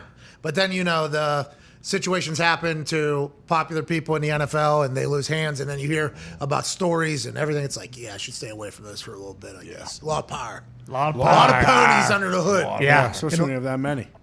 Because you would get like the massive setups, right, where there's like 15 of them. Yeah, then The you grand can, finales. yeah, you can attach those, though, to yeah. each other. So you can have, like, 6 grand finales. Bro, guys here that I've gone and got watched, pretty these good. people we know, they go get tons of them and they wired them together. They got like the switchboards or whatever. Oh, yeah. And they're wirelessly doing all this stuff. yeah, I had one fall over one time. Me and Kobe Fleener were running for the hills. That always happens. I felt mean, like the mortars always fall. Always. It felt like we were in the middle of fucking like an actual like boom, you know, things Mission like, Impossible. It felt like a movie. Yeah, I did. I felt like TC there for a second. I didn't know at the time I felt like TC, but now after watching TC a little bit, me and Kobe Fleener were sprinting through a field in Indiana, and it was just like blowing up around us. We're like, oh my God. 9-piece too, so you're trying to count them. It's like, was that 7, 8? Boom! Another one. Oh no, there's one more. Yeah, they're a dangerous game. But I'll tell you what, they light up the sky. They do. It's gorgeous. I'm a big fireworks guy. Yeah. Shout out China. They invented fireworks. What the fuck? Are you kidding me? What? The Chinese They make a lot invented of them. fireworks. They make a lot of them. Yeah, Are you no, they fucking- invented fireworks. They did. The Go Chinese back to it, did. though. Zambelli. Mm-hmm. I cannot believe you just did the Yeah. sound like you just did. Shout Do you know out. how that'll be cut? and Oh clipped my God, yeah. Potentially Dare you, into dude. propaganda. Sure, they, No guess way. what? Let's They go made- to the phones. They made You're a bad fireworks. guy. I am glad they made fireworks. I didn't know we had Beijing Connor here today. Whoa, it's not happening in Beijing. It's out in the western part of China is where they're doing all their fucking deeds. What is your problem? That's the problem with China. The thing there's a lot. I think Fucking Great you Wall of started Connor. out talking about a religious belief. You remember how you started this show? That was not You're me. like Aaron Rodgers, birdie in, birdie out. No. You started with that, Yeah. and then now you're going No. out with this. Wow. We're talking about fireworks. I'm sorry. I had to give some props to the people who invented them. Let's go to the phones. Zambelli. Zambelli mastered them. Let's go to the phones. What year? First, we've been I talking think it about was a lot like- of things today. It was the first shout out to a country that came out of your mouth 32 today. BC. Probably ever. What are you talking about? Yeah. We're talking about American soccer today. That was the first shout out of a country. Supposedly China also created pasta, They did. Italian pasta. It's not true. Did Sun Tzu have fireworks? I think Sun Tzu actually was right before fireworks, but his Can we son. please have a moment of silence for Sun Tzu? We're not just going to bypass Sun Tzu. Wait, he's dead? AJ was funny the first time. Okay, it's not funny anymore. Now you're just pissing on a guy's grave. Yeah. It's not cool. Rockhead. My bad. Moment of silence. Thank you. We're past. The moment has passed. I don't think Sun Tzu had fireworks. Though. A few dynasties after Sun Tzu, I believe his son, great grandson actually invented it. Was that Fog Zoo? No. This is way past five. I think this was Star Zoo. It was Star much Zoo. different. Yeah. Yeah, because there was Sun Tzu, then there was Moon Zoo. Yeah, Fog Zoo was a Yeah. few generations later, and Star Zoo was the one. You were the worst. I'm Well, just you know. telling you what happened. I'm a history buff. Sue me. Let's go to the phones. Let's go to Jorge in Texas on the 5 Energy phone line. Go to 5energy.com. Use promo code McAfee. No, Pat20 for 20% off at 5 Energy for any of the flavors that they have that are all delightful and delicious and get you that energy level that you absolutely need. Go ahead, Jorge. Hey, Pat. Hey, AJ. Hey, boys. How you doing? Hey, keep it moving, Jorge. Hey, I got two quick things. Eagles winning the Super Bowl and Mexico taking the soccer Lombardi. Wow, Jorge! Fucking wish, Jorge, get out of here. Jorge, Maybe. Jorge, I have a question. Yo, what's up? Are you from Mexico? I am naturally from Mexico. I did grow up there. What part? Right on the border of Texas. It's a small town. It's called Bravo, Tamaulipas. Okay, well, obviously there's zero chance of me being able to repeat that accurately, but I'm happy to hear about that. Do you honestly believe that Mexico's going to win the soccer Lombardi, or is this just like you're doing what we're doing? I'm with you guys all the time. So, I mean, I'm doing what you guys are doing. So you guys stink. Okay, yeah. yeah. Because what we're doing is Yeah, we're yeah, making pretty much, actual yeah. predictions, Jorge. That's right. Yeah, they're definitely worse than. Look, Are they bet, good? Bet all your money. Yeah, bet all your money in Mexico. I bet you anything. dead. We're not doing it, Jorge. How about that? Who's the favorite? United States. United States of are. America. Okay, if I ask a real soccer person, what will they say? All right, call Gumpy back. Yep. France, I probably. would say France or Germany, Spain. Yeah. Jorge, soccer your favorite sport? Yes, it is. Are you into the NFL at all, or is it growing? No, yeah, I am. I'm a Philadelphia Eagle fan. By the way, thank you for your first round pick. Hey, Jorge, call, fuck Jorge. off. Got him, AJ Brown. Fuck off, Jorge. Brazil and France are the betting favorites at FanDuel Sportsbook Okay. right now. Who's on Brazil? Brazil? Everybody. Ronaldo? Neymar. And France has Mbappe and Paul Pogba. That's right. Pogba hits that ball. And Griezmann. Antoine. He's got to bend it. Zito told me Gump's taking a poop. He did not answer. Frank Ribery. Frank? Frank's. I thought he got booted. It doesn't matter. Pooping. We got Reyna, Pulisic, What? and all the All the boys. other Acosta. Yeah, Costa. Tim Howard's helping the team. McKinney, Dest. Time Muola's talking. Mm-hmm. Let's go to the phones. No, let's go to a break. We're out of here. This show stinks. Thankfully, Bradley's not on the team anymore. Well, the United States soccer fans not showing up to these fucking games after they accost me for the way I speak about the team. Yeah. Despicable. I don't want It's to a have preseason game, though. It's a preseason game. Like NFL fans don't go to preseason The games lads are going off to. Yeah. Yeah. in 6 months. Yeah, but celebrate them. Come on. We're trying to help. You got the promo code for them. Then make it a real game then. You Yeah. play 37 tournaments a week. Make it a real game. Game June 5th in June 5th in Kansas City, Kansas. Use promo code WeAreSoccer. No spaces. They will show up. They have great fans there. They'll show up. Cincinnati doesn't, I guess. 20% off. Probably a lot going on. Reds are getting They're in hot. Kansas City, Kansas, and they're in Austin next Friday. Use promo code WeAreSoccer for 20% off all of U.S. soccer ticket orders at SeatGeek. We appreciate the hell out of them. Chris Mad Dog Ruiz says next. I assume he's trying to save soccer as well. We'll see you in 21 hours. Soccer conversation's over now, Gump. But why would I ever be disappointed with more? Ladies and gentlemen, our soccer expert, Gumpy. What's up, dude? There you go, Gump. What's up, lad? Gump. So Jorge from Mexico, Texas, Mexico, just called and said, Tex-Mex, I guess. Tex-Mex, yeah. Is that proper? Yep. Jorge called and said that Mexico is going to win the World Cup. Is there any chance at all that Mexico wins the World Cup? Zilch. None. It's the worst Mexico team in years. Oh! Eat that, Jorge! Eat it! Chicharito not on the team anymore? They should cheer for us. Chicharito hasn't played for years. Really? What team is Abramovich on? Zlatan? He's on Sweden. The ACL's dead. He hasn't played international in a long time. Do you call him Ibramovich? Gumpy, Ibrahimovic? Yeah. I said it right. Hawker just disrespecting Zlatan. Did you see Weeksy on earlier? He said against In him. the bucket. He did put a nice thing on his head. I love Weeksy, pal. He's my favorite. Holy shit. Don't do it. Oh no! That thing in the trash, dude. Oh no! What's that? What thing? What are you talking about? Fucking pillow. What? Pillow? When What did you get pillow? What are you back, talking Gump? about? Where's there a pillow at? We're not doing this. Not doing what, pal? Oh, who is that? When What are you not Who doing? said that? What's on the background here? When Gumpy get back to the States? Is that Gumpy? Was that you? Is that AI? Gumpy's back. Don't do this again. It's good to be here, lads. Let's get an ice cold Bud Light. Wow. Gumpy's back in the Holy office. shit, let's go. Who are you? Don't tell Trudeau. Hey, people. Why are you on this show without a mask on? I tell you what, I was the only one in the airport. I didn't do it.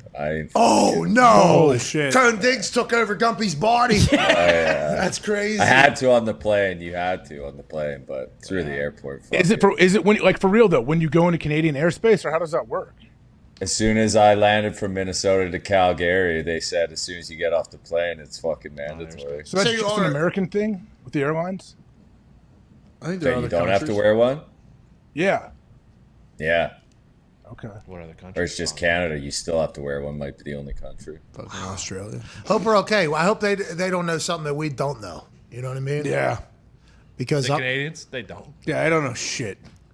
they don't. Nothing against them. Though. Is that what you're saying? No Nothing offense against them. you. I mean, if they don't even have Guess ice they cold didn't Bud create Lights anything. at a restaurant, they don't know shit. No, they got Molson's, pal. They Guess Yeah. they didn't invent something that you like enough to give them a salute. No, they invented fucking lacrosse. I love lacrosse. Don't worry. Canada invented. Shout out. Yeah, it's their, National it's their sport. national sport. It's not Of the hockey. summer. Nope. It's national sports summer. Yeah, national curling. sport of the winter is hockey. Oh, I thought it was curling. Well, right now it's the summer. Throwing rocks around. You ever do that? Are you going to go curl tonight? Maybe Tremblow sandwiches and curling? No curling. Maybe a little maple. We got the Celtics tonight, baby. Who do you like, Gump? I don't want to give away any hammer down bets. Have you been hot since going back to Canada or no? Yesterday I got smacked. First Monday or Tuesday was good. There's a stat that if the team covers the spread, they win in the NBA Finals. That's kind of how 41-2-2. The winning team has covered the spread. Oh, so whoever you think's going to win. Correct. Yes. Yeah. And I won't sway either side, but let's just remember when Golden State had that team of death and they beat the Cavs like 4-1, I think. They basically should have lost game one, but J.R. Smith thought that they were winning and they were tied and he didn't put the shot back up at the end. Yeah. So what are you saying? So I'm saying, look, I won't say how I feel, but I will say if you're going to bet on Finals MVP, No, we're talking about the fucking game. We just did a stat. Oh, okay. Well, then, yeah, Celtics money line. What are we talking about? They're plus 144. They're plus 4 right now, too. The odds are going to go down. It'll probably be plus 3.5, plus 3 by the time the game starts. So I would definitely take Stephen A's out there in San Fran. This game's in Golden State. Doesn't Golden State shoot into bigger hoops whenever they're at home? They never lose it. Sometimes, but I believe we have the best record against Golden State this year because we play the best defense, and their big thing is that, they're always running around, getting open for 3, setting picks. You can't switch most teams. Celtics can switch on every pick because basically all 5 of the guys on the court can guard anyone on the perimeter. So that's good analysis, right? So I actually do really like the Celtics. Gumpy, you like the Celtics as well, it sounds like. Yeah, I'll take the 4, though. I'm not greedy. I'll take the money line. I am greedy. Wait, Gump, are you taking them to win the whole thing? The championship? Yeah, the Celtics. Yeah, took them a couple rounds ago, to be honest. Once they beat the Nets, I hopped on. I like the Oilers tonight, actually. Colorado's backups in, their starters out. I think you get Oilers at a really good You like price. Mike Smith, Paul? I don't love Mike Smith at all, but I just think backup goalie for Colorado, Oilers should be able to steal one. Gumpy fucking hates Mike Smith. Well, he's not the only one. Weeksy killed him. Yeah, earlier. he did. Thinks he's a bum. Mike Smith does take it on the shins. Well, he's in the fucking conference finals. Does he have his pads on his shins at least? He does. Big pads. Just making sure. Right position. He plays the right sport to take it on the shins, Yeah. Mike Smith. Smart. Serving up pizzas. Oh, because he thinks he's got dangles. He doesn't have dangles. Delivery right to the fucking Was Weeksy a there. Canadian TV stud? Icon? I don't remember, to be honest. Well, he was playing for a while before he got into Yeah, I remember Jackie Redmond was on the Score. I remember her, and then she went to NHL Network. Weeksy's now at ESPN. Was he at NHL Network before? I think he's still at NHL Network. He works with Rupper. Yeah, I think he does both. He was on Yeah. SVP last night a couple different times. I fell asleep after his first one. I woke up. He's back on. He had a prop sweat rag. Nice. Was he going to use that? I was waiting for him to fucking wipe himself off. He was holding on to that thing for dear life. Oh, it's just prop. Oh, he brought his own towel? Oh, yeah, he's sweat rag. Yeah, he's had his sweat rag. Tony. He's clever. He's clever. Tony, sweat rags have been happening since the beginning of time. My bad. Sweat rags, not fucking. What are you saying, Diggs? What? I didn't say anything. Brady said lotion. Waiting for somebody to let that eat for a long time. Lotion. That's what Brady. Guy brought his own rag to jerk off into. They raised his eyebrows. I thought you were saying did that? skeet rag. I thought you were talking lotion. I thought it was lotion. No. Well, that's what you two were talking about. That's a fucking wild scene. Yeah. Wild. Who did that? What? Someone brought a rag that they just pulled their meat into? All right. Yeah. Jeez. Hey, Gump, great seeing What you are we again. talking about? I'm not there. I don't know the inside Boys. We stuff. got to get out of here, dude. It's not inside stuff. That's been very outside stuff, which is why it's Public uncomfortable. knowledge. Just talked Yeah. about it with your brother-in-law. It's terrible. We hope justice is served. We'd like to let everybody know. Oh, are you serious? We're going back to. Oh, okay, my bad. I have no I'm so sorry. First off, I didn't know about bringing his own towel, and then you said bring his own rag. I didn't put it together. Wait, Gump, did you see the support? AJ shirt there had a baby. Yeah. Thank you, AJ. I texted him. Thank you, AJ. I mean, it's a sweet shirt. Who designed this? Canadian. We don't know. Named Mitch. That baby Mitch. Mitch is a real champion. Back He's got on his nothing game. against Gumpy at all. No. Do you I say think we got another week or two. What do you do there, Goop? trembling What's that? sandwiches? What do you? I know you're joining the shows and doing everything. What else do you do? Nothing. I mean, I went and saw my mom and dad for the first time in 2 years. That was pretty sweet. How was that? Big It's good, yeah. double My hug? brother's kids, yeah. Double yeah. hug? Oh, Have yeah. you always had this giant beard? Yeah. Okay, so it wasn't like, hey, you went to America and grew a big beard. Here's Goop. No. Okay. Remember Kyle? He's Goop now. Yeah. This is him. There was a moment where he was Kyle Gump. Uh-huh. Now he's full Goop. Goop. This is Goop now. All right, Gump, we appreciate you. We miss you. Can't wait to watch Hammer Down, pal. Love you, lads. Hey, you too, man. Ladies and gentlemen. Gump. Love you. See you, guys. I miss that man. Yeah, he's a good lad. Good to get him back. What a stupid thing. Stupid. Yeah. Can we not just get like what are those things that Kanye got for Kim of her dad at her birthday party? Holograph. Oh, yeah. Hologram or graph. Hologram. Can we not just get Gumpy hologram right in here? We probably That'd could. be cool.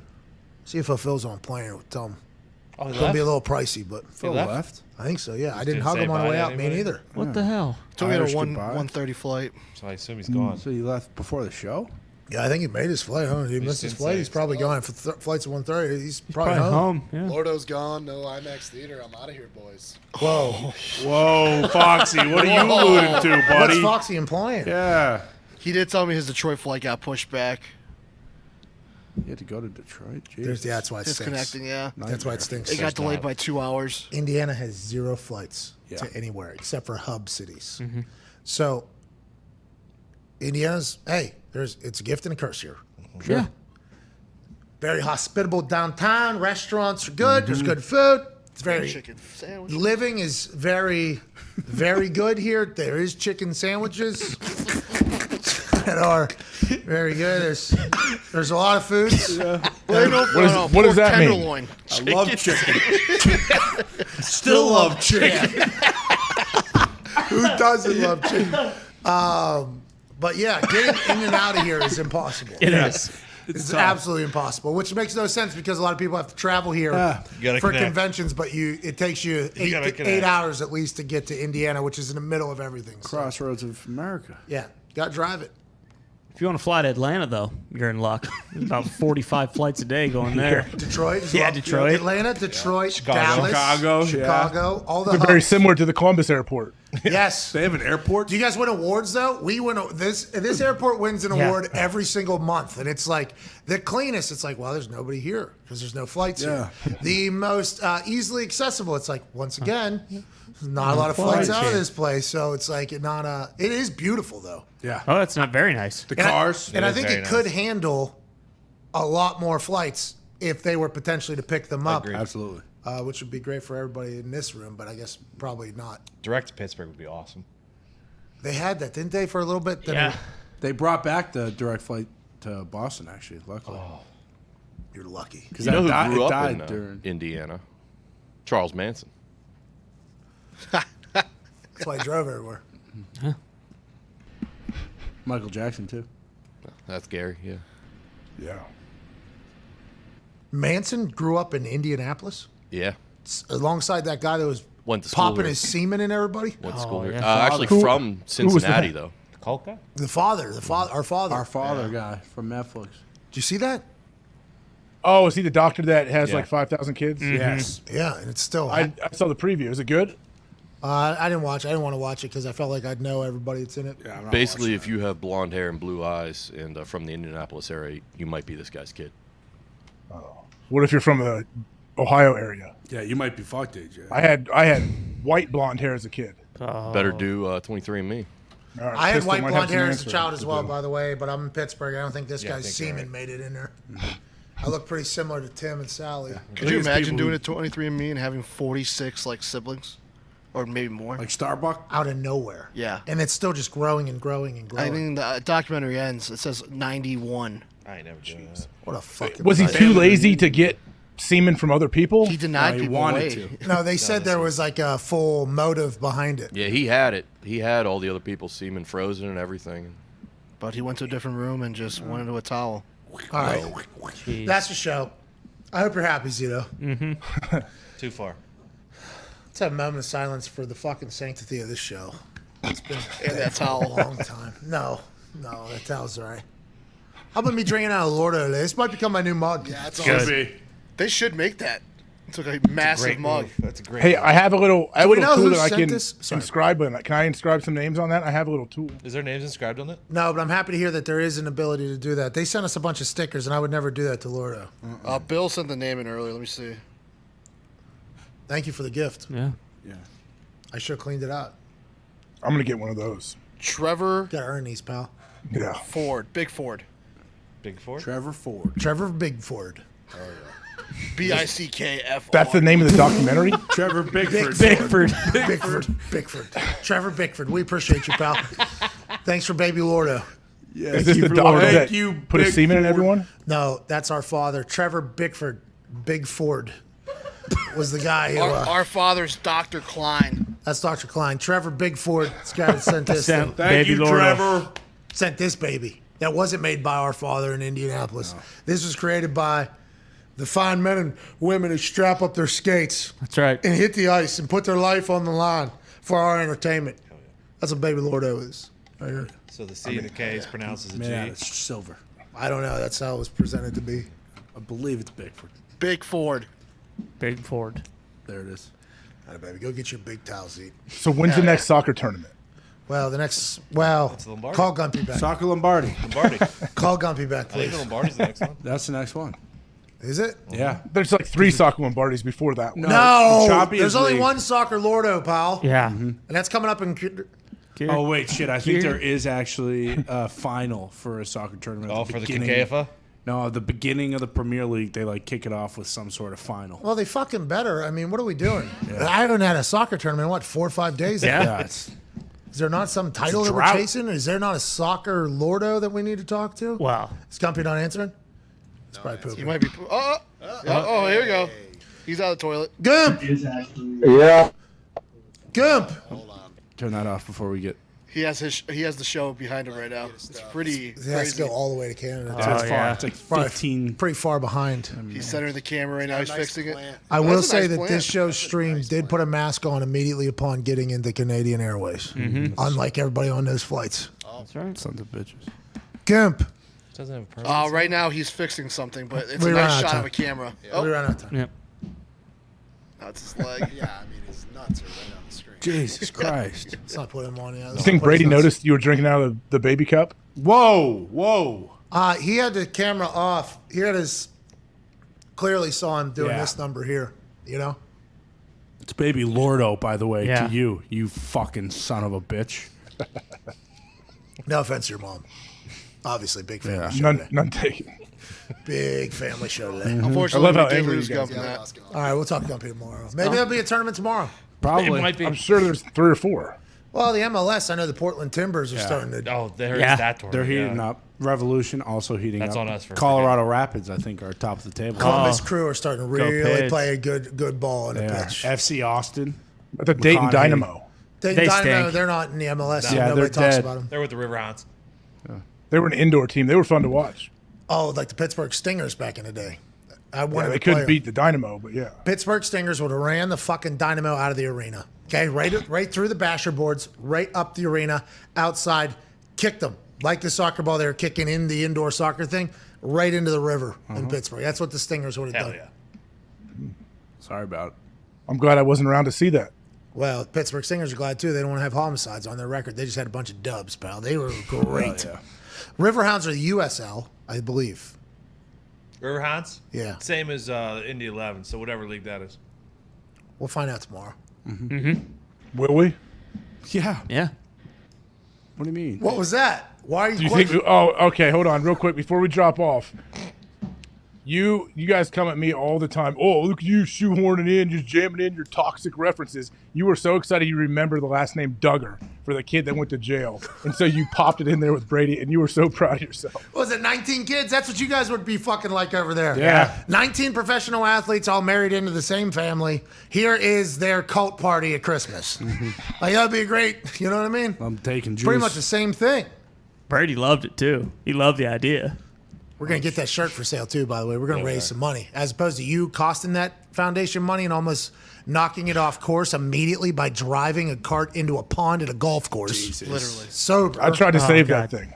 I bet. What, by driving it in? Or did you do CPR after you broke it? I've told you many times. My only mistake was I parked a little too close to the green, and so I pulled up around the fringe area in the green, hit the emergency brake. Oz and I popped out of that, and then somehow the brake didn't go. The right wheel turned, and it started just making an old turn and started going down the hill. And I jumped in, put my foot on the brake, and I rode that thing in and just splashed all over me. How was the back? Was there a pretty good shot when that thing hit the water? You know, because water will slow you down. Any whiplash? Should we be more worried about your whiplash that you suffered as opposed to driving a golf cart into a pond at a golf course? I didn't drive it in exactly. Well, I rode kinda it. did. did, in. though. Yeah, you did. A little bit. I rode it because it was a steep hill, but then I instantly thought of, all right, I'm not about problems, I'm about solutions. So I jumped out and tried to lift it up from the muck, and that thing just sunk into that like 10 feet of muck real quick. Thank you, Gary. Love you, Gary. Thank you, Now, Gary. that's more John Taffer. Well, yeah, he's not a problems guy. He's a solutions guy. But he will yell but about the yeah. problems. Oh yeah.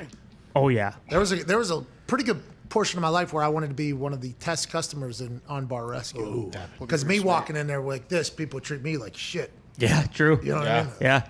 If you want to know how terrible service happens, you got to have me walk in there. Probably going to get it. Taffer would have loved it too. When he used to just yell in people's face and let them know they're a fucking failure. Nothing better. Oh, you doing this for your parents? Right. Your parents are running the fucking day. Shut it down. That was a great run. Oh, Taffer yeah. had a great run. Oh, yeah. Is it still happening? Still going, Yeah, I it is. believe. Yeah. Really? I think so. Yeah. I used to walk into bars and tell him Taffer would not be happy about this. Oh, yeah. First thing when you look at a menu. Let me talk to the manager. Hey, you run this place? John Taffer would not have what the fuck you got going on here. Say you thank you. He's a cool competition one going on right now with a British guy who also saves restaurants. The Restaurant Impossible guy. Gordon Chef Ramsay. Robert Irvine. Yeah. Robert Irvine. It is You know Robert Irvine. Chef Robert Irvine. Yeah, that was a good show. I don't know, Bob, but I do know Gordon He is Ramsay. big. That dude's got some He arms is on him. huge. Good show. Not as big as Aaron's arms in that one photo afterwards where Tom Brady looked like a... Twig. He did. Yeah. He looked tiny. Retirement. Yeah. Saw that. I said Aaron's going to throw fucking 65 touchdowns this year. Those calves, those biceps, that putt. Here we go. Look out. Look for MVP 3 times in a row. Kevin Weeks said nobody's looking to win 3 championships in a row. It's like, wow, Aaron Rodgers sitting on one. I think Liverpool just tried 1 week. See? Careful. Sorry about it. Good luck with Soccer Lordo. That's right. Where'd you get that one? This one?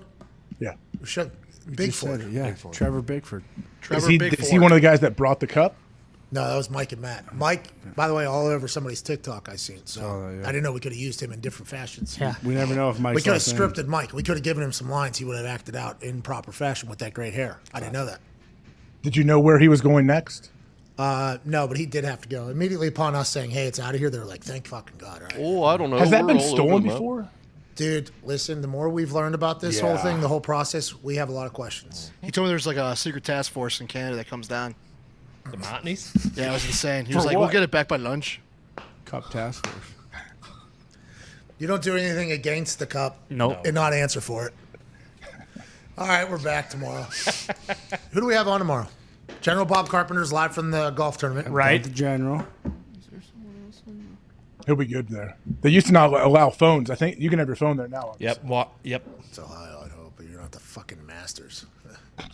No, there was a time I think when all tournaments you couldn't really have your phone out. How about that one guy getting a Michelob Ultra deal? Did you see that? No. He was, I think Tiger was teeing off, or Justin Oh, yeah. Thomas was teeing off, and the entire crowd had their phones out, and there was this one dude holding a Michelob Ultra, just sitting there taking it in, and it was like that was the thing. Like, this is what's wrong with the world today. This guy is the only one living in Mount. Which, by the way, I agree. We live on the internet. I'm on my phone all the time, but when something's happening, I think we should remind ourselves, like, hey, we're allowed to live in this right now. Like, we are, like, other people will be recording this. We're allowed to live in this moment right here. Yeah, this guy to the left. Everybody else has their camera. He's the only one that doesn't have his camera out. That guy. Right there. And maybe the guy behind him, too, kind of got fucked. I like that he's two-handed it like that. Big can. Yeah, it's a big can. Yeah. A lot of khakis there. It looks like the Rangers. This What would looks you do like if the that was his iPhone case? What's that, pal? What would you do if that was his iPhone case? Oh, and he gamed this whole thing? Be even cooler. It'd be awesome. It is a shame that everybody's trying to record something that's already being recorded and you're there. But I agree. I saw Jerry Seinfeld had a bit on that a while ago. Have you ever seen it? When he says, like, I'm watching the Super Bowl parade and these guys are getting off the plane or whatever, and they're filming us. And no, we're filming you. You need to enjoy this. But it is good footage, good content. Yeah. Hey, you are right there. You have the shot. This is your life. Because I am a firm believer in, like, you should document your memories. Wasn't always. Used to hate pictures, actually. I don't think my family is a big picture family either. But now it's like you should document where you're at. But I think there is a large portion of our society these days that don't enjoy anything, and it's like there has to be some moment of like, oh, I'm going to be here. Be where your feet are. Yeah. Chuck. Be where I'm going to be here for a second, because everybody's in a hurry to get things done. Okay. They rush and rush until life's no fun. So true. All I really gotta do is live and die. And I'm in a hurry and don't know why. No, I don't know. Why do I drive so fast? My car has nothing to prove. And that's what we've been saying this whole time. That's right. Just kind of enjoy stuff. Like Camera Down in 15 minutes, and this show tomorrow with General Bob Carpenter live on a golf course, and maybe some other guests that we will have surprise appearances by. It'll be a feel-good Friday going into the greatest weekend of all time. I'll then be in Columbus, Ohio, tomorrow night for Friday Night SmackDown. Cannot wait to step foot on the hallowed grounds of the Buckeyes and give out a nice OH! They'll give it back to you for sure. I You weren't throwing that to me, were you? Yeah. Come on. I think it's just kind of the thing you send out there. Is Ezekiel going to be there? I don't know if Ezekiel Elliott's going to be there. Do you guys have one of those like Chop House booze cruise things going on, cult cruise going on in Columbus? Wait, didn't Zeke watch you in WrestleMania? Yeah. So he may be there.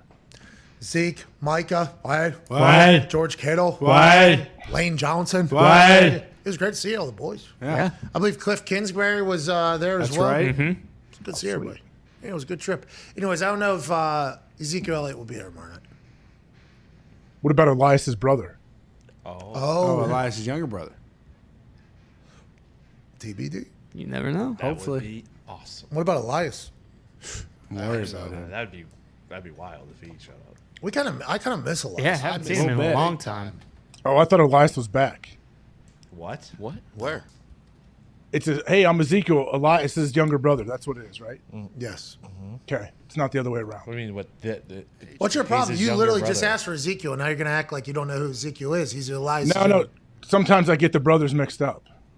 They look very similar. What's that all about? Not all white guys that are Italian look the same. Yeah, one has a beard and huge beard. Your ability to seem serious when you do stuff like that, it's pretty impressive. All right, fuck off. See you guys For people that tomorrow. don't know you. Yeah. Well, that's you've gotten a chance to watch me work a couple times now, and it's amazing. Anyways, all right, we're back. We are back tomorrow. Thank you all so much. You're the best people on earth. Let's do a giveaway. Oh. PMS Hawker. Yeah. There it is. Oh, sorry, not yet. Baby Lordo. PMS Baby Lordo. PMS Baby Lordo. Go ahead and take a screenshot right now.